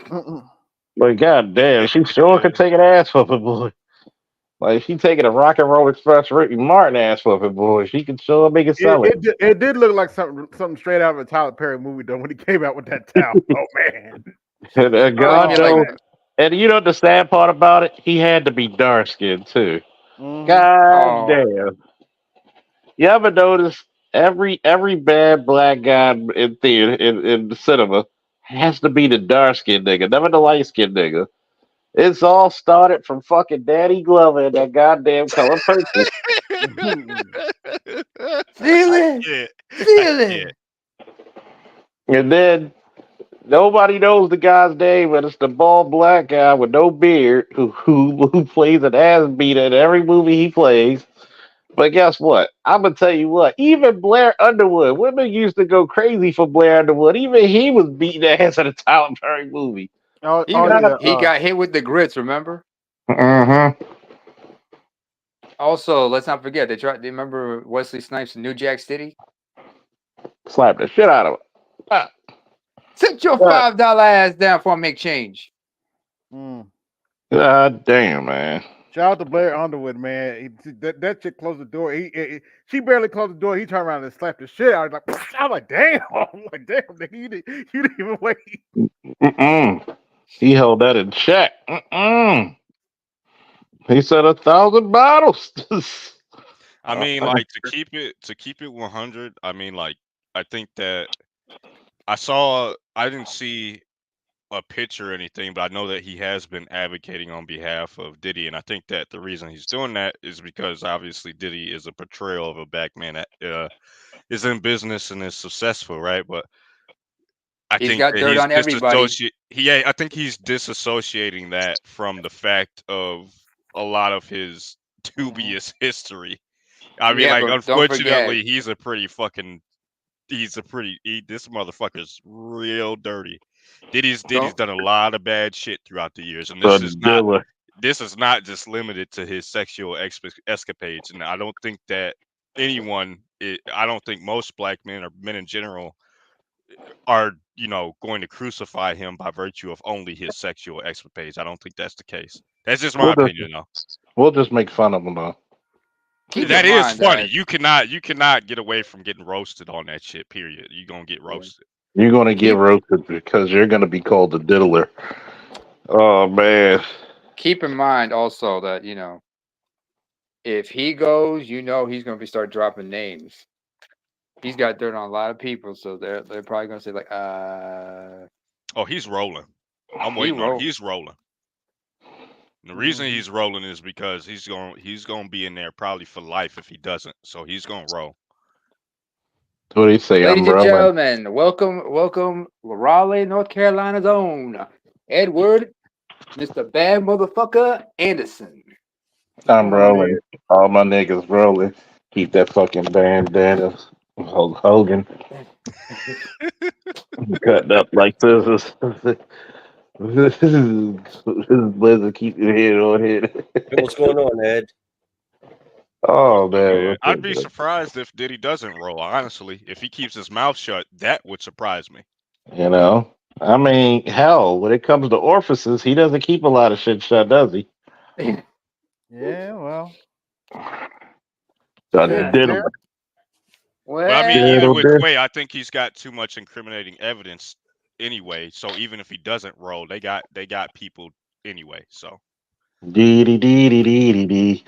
Boy, when you're the second coming of Epstein's house, Oh man. Hey, what are you doing in that room, Diddy? We're playing house. What type of house is this? Jerry Epstein's house. But Daddy's anyway, house. take that, take that, take that. Oh man, all his music now sounds so suspect. It didn't before. I, I thought I already knew what was up when I heard this shit before. I was like, Here's yo. my question. Here's my question. When if he ends up getting convicted and is incarcerated. Oh yeah, he going. He going. Go ahead. Yeah, he going. But will they allow him to have a manservant like a Farnsworth Bentley down there to help him out with some of this shit? Why do you think he was saying? They're I probably gonna like put the him in way segregation you move. because he's a billionaire. All right, so what's up, everybody? What are y'all talking about? We're just joking around about Diddy and also kind of skirting. We're talking a little bit about the facts. Yeah, earlier we covered the Okra and Kamala Harris pep rally or feminist fest or whatever you want to call it. You know, so AB's it was backside. we like to, as I like to call it, the cock block. Oh yeah. I mean, I jump into what's going on. I know my state. That shit. I actually have to pay attention who I'm gonna vote for when it comes to the president now, because apparently it's starting to get close. A lot closer. But I'm glad you're here, Ed. What are your thoughts on whatever they found? They found something weird on this dude that's running for governor. Yeah, Mark.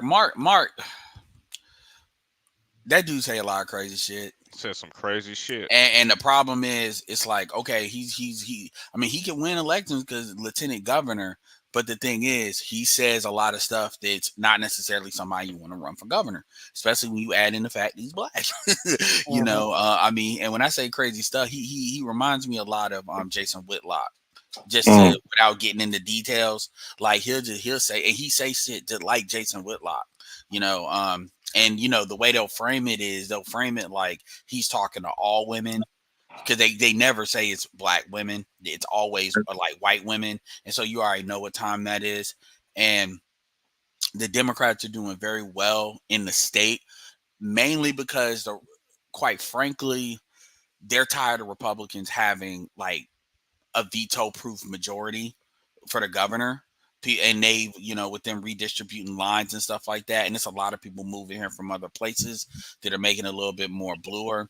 So it's like a combination of that, and because they're doing good down ticket. I actually think he might be low-key driving the ticket in the wrong direction on his own, because they're only targeting him when it comes to everybody else in the state, and then they run more ads on him than they do Trump.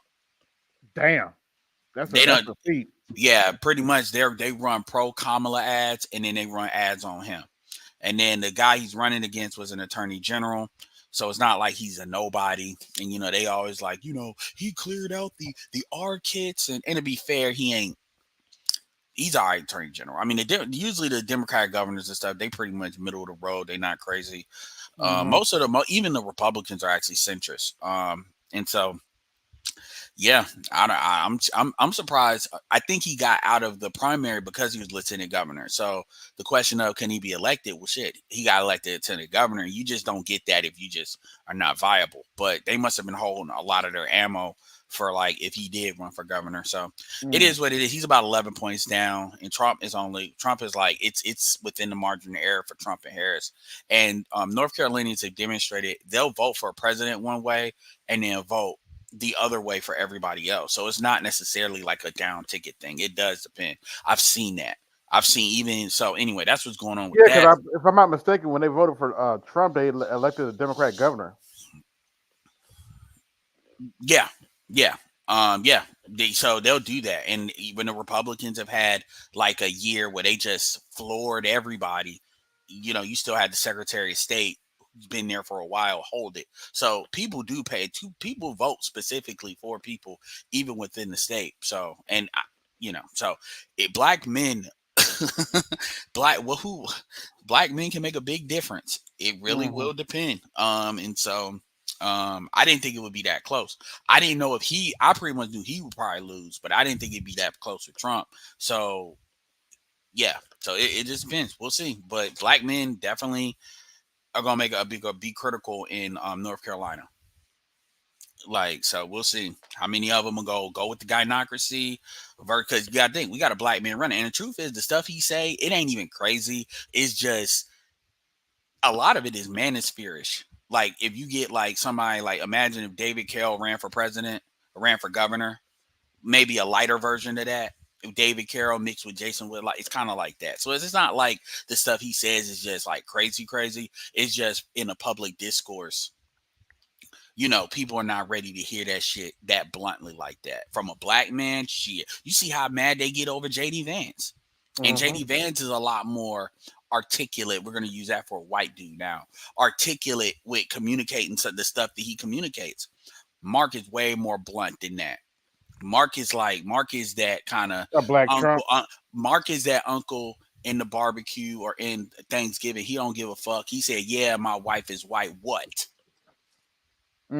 I've been married to her for 10 years. The fuck y'all talk?" He's one of them. Like, he don't care. What y'all gonna do about it? And you know that doesn't play well. So apparently, Janet Jackson came out and said Kamala ain't black. Okay.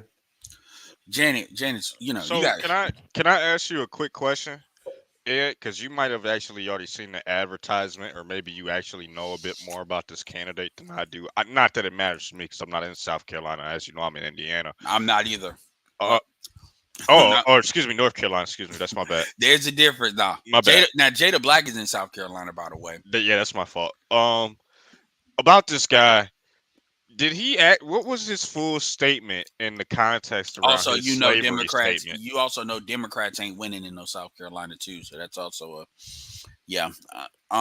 Yeah. So that's the deep red state. North Carolina. Everybody's moving to North Carolina, so it's gotten a lot more closer. But so yeah, I was asking, what did he say with his slavery statement? What's the full context of that? I mean, I'm not an expert. I get why you asked the question based on my last statement, but I'm not an expert on everything he said. What I can tell you is it couldn't have been as bad as what they're talking about. And this is how I know without not hearing what he said. They're not running ads on that. Because the thing is, you have a black candidate in a situation where black people are very, I think like 20% of the population. And hold on, just so I'm clear. What percentage of the population is black in NC? I should ask ChatGPT this shit. So yeah, I'm right, 20%. So obviously, you have a black candidate in the South where black people are going to be less liberal. This ain't California. This ain't Chicago. You know what I'm saying? This ain't the Northeast. So things like guns, you know, and stuff like that, black people not against. They are a lot of Republicans, and so you would want to run ads on stuff like that, if for nothing else, than to shore up. Even though he's black, this is what he said. Vote for this candidate that we put out there. You know what I'm saying? Yeah, I was just hoping to have some context behind it. No, absolutely. It was great. It was a good question. I just the short answer is I didn't hear it. I haven't heard it, but what I will tell you is they haven't run a single ad on that. Okay. And so they have different stuff. Like, for instance, I've been seeing constant ads, like not just online, but like, for instance, I have the a Vizio TV. So I don't have like YouTube, I don't have a TV service. I just use YouTube, whatever I want to do, and the subscriptions. And they run constant ads on like the free live TV that you'll have, like WRAL, Modern Marvel, just channels I get for free just off of Vizio. And that's why they do it, so they can run ads through that. And they run constant ads. Well, Google is running advertisements as well, and so it came through my Google feed actually, and I was kind of confused because I saw it as a headline, and I was like, "What the fuck is this?" And I didn't read the story; I just saw the headline. Yeah, I was thinking I'd ask you, but since you're a resident, I didn't know if you. Yeah. So I can tell you, I've been seeing constant ads on Mark, but and obviously they're going to target us because we're here, and you can segment that when you're doing it through a TV like that, and they haven't ran one. So I'll do this though, PK. I'll look at it and I'll hit you up in the fucking Discord, but I haven't seen it. And if I haven't seen it, it means it must not be that obvious that it was that bad. You know how they'll cut it up and be like, "Oh, look Right. at what he said. He a cone." Da, da, da. But if you run it too hard with too many people, they gonna check into it and realize he didn't say all that. But I mean, I ain't saying it's not possible. He do seem like somebody where he could say some crazy shit like that, but he didn't get to no lieutenant governor without nobody voting for his ass, because that's an independent. That's not an appointed position. You can have a Republican lieutenant governor with a Democrat, so you have to be elected. That's not like a vice president. In some states, it is. It's not here, so you have to win. So Most definitely, yeah. I mean, there wasn't any sort of intentional question in the sense of me trying to guide you in any particular no, direction. it's a good question. I'm saying I just wanted to know by virtue of what came up on my feed. That's all. It's a good question. conversation surrounded it. It's a good question. I'm giving kind of the other answer, kind of give context, but I'm gonna look into it now that you brought it up. So I'll get back to you on it. I'll probably say something. You don't have to. You don't have to. It's okay. No, I'm curious. I mean, obviously, I'm in this state, so I'm curious. So yeah, I'll just add that into the thing I check out. I'm sure it's easy to find if it's that crazy. But yeah, they target him more than they target anybody else in the state. They target him more than Trump. So, but he do be having some stuff he be saying with women. Oh, they don't pull their. The problem is they don't pull their. They can't keep their skirts down. You know, when it comes to abortion and stuff. Like, and that's a quote. You know, so he do say, yeah, oh yeah, he be saying stuff. He be saying stuff. But truth be told, like from a policy standpoint, the stuff he say don't be that crazy. It's just he's got that football. A black man that don't give a fuck about what white people think, and in this case, I guess liberal white people. How would they speak? That's how he talks. Damn. Okay. He don't, and they, they Mark Robertson, and so now they also got this thing with him and some kind of sexual scandal. But you gotta think a lot of these things, if it's really as bad as they say, they would have ran that up front to just set it up. They don't just be waiting for their best stuff in the end, because they're trying to move the numbers, and you need as much time to do that as possible, especially Kamala's the top of the ticket. Good Lord. Yeah. So we'll see, but ultimately, it's going to be between Charlotte, the county in Charlotte, which is Mecklenburg and Raleigh, and then all the white. Yeah, it's going to be interesting. It's North Carolina. Because in my opinion, North Carolina is kind of like what Michigan is to Kamala. If Kamala loses Michigan, Kamala lost the race. Oh yeah, most definitely. Michigan is the barometer for like whether or not that's why they're trying to attack. If Trump loses North Carolina, it's going to be a harder path for him to get there. Because North Carolina typically goes Republican anyway. So that's a state they usually count on to get there. And Democrats traditionally have more paths to the White House than Republicans do. Right.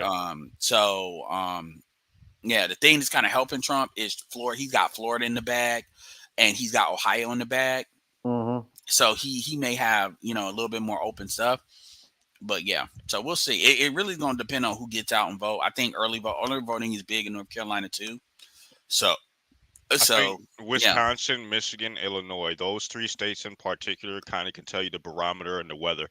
It's going to give you a good temperature read on what exactly the race is going to end up looking like across the country, in my opinion. Well, Illinois goes blue regardless. The reason I say Illinois, because once that breaks and we see the percentages, I think if it ends up being close, then that's going to be a good barometer for where exactly the rest of the states end up going in terms of how far right they end up going anywhere, insofar as, Trump in particular. I already think that, for instance, when we talk about Michigan, that probably already is right-leaning because of the current climate of America. But I think, especially in their state, right, with immigration and everything else that's going on there. But if for instance, Michigan goes red, then I think that it's a good chance that many other traditionally close races will be probably pushed farther to the right, if you understand what I'm saying. Yeah, it depends. I mean, the thing is, Trump won Michigan. That's why people are even paying attention to Michigan like that. Wisconsin, you remember you had Scott Walker and all of them, where they were like doing a lot in Michigan for a while, even though Michigan has been traditionally like a labor state, but Democrats have betrayed labor. like the thing with the Teamsters and stuff like that. That's another thing. Trump actually might be able to woo a couple of them labor folks, which is going to help in Michigan. You remember Ryan was also Paul Ryan was in not Michigan but Wisconsin. So you got that contingent. So a lot of this is really going to count. And then you got Republicans that don't like Trump. So, but then again, they want more power. So it's a lot of factors. We'll see. It'll be interesting, but I'm just saying North Carolina's on the board in a way I didn't think it was going to be, unfortunately. And so we'll see. But going back to this Diddy shit, because I want to jump in on that because I dropped like a video on that. Yeah, real quick, because I'm getting ready to shut down. But go ahead. Yeah. So the thing that's interesting is with Diddy, everybody's just because it's not minors involved. Everybody is kind of taking. Everybody's not having a malicious collapse on Diddy. Look, Diddy's an asshole. There's a lot of bad karma he's put out there. So I'm not saying he ain't do nothing, but this idea that he's just trafficking people across state lines against their will, I think that's bullshit.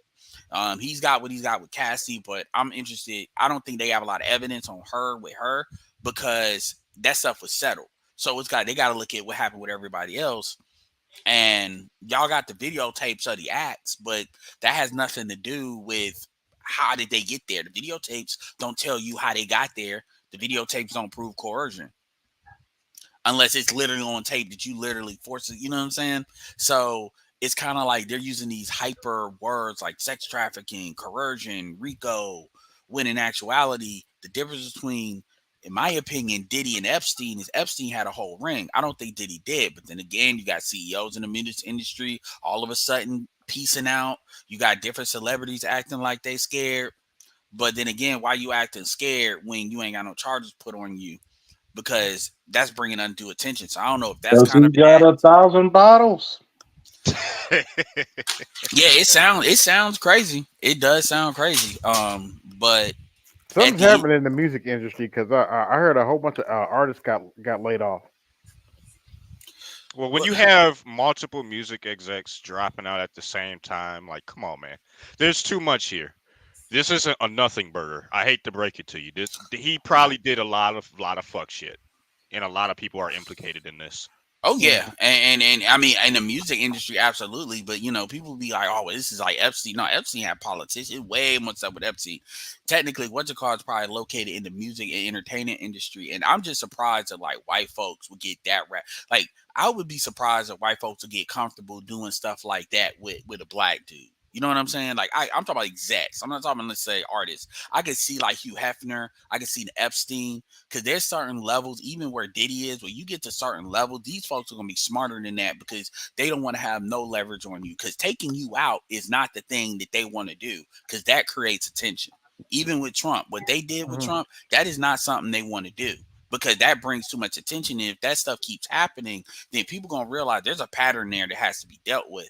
So yeah, it's gonna be interesting, but yeah, Diddy's done, man. It looks like he's done. I'm interested in his kids because that's something. You can't act like, especially his older kids. Oh, they just didn't know nothing. They just wasn't around nothing, you know. They just Especially his sons. Just see this. I'm gonna say this and I'm done. This recontextualizes that Lori Harvey dating Diddy's son, then dating Diddy for a hot second. Yeah. Anyway, any last words, fellas? Because I'm getting ready to go to bed. I got 1,000 bottles.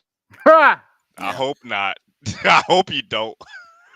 Got 1,000 bottles. Knowing Charles, it's probably 1,000 bottles of fucking water or some shit like Aquafina.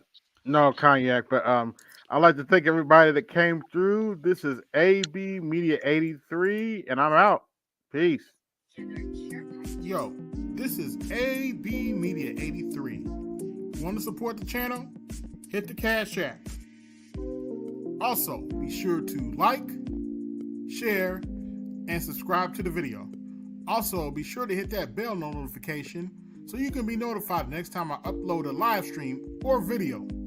And always remember, keep it grinding, keep it pushing, keep it moving. This is AB Media 83, and I'm out. Peace.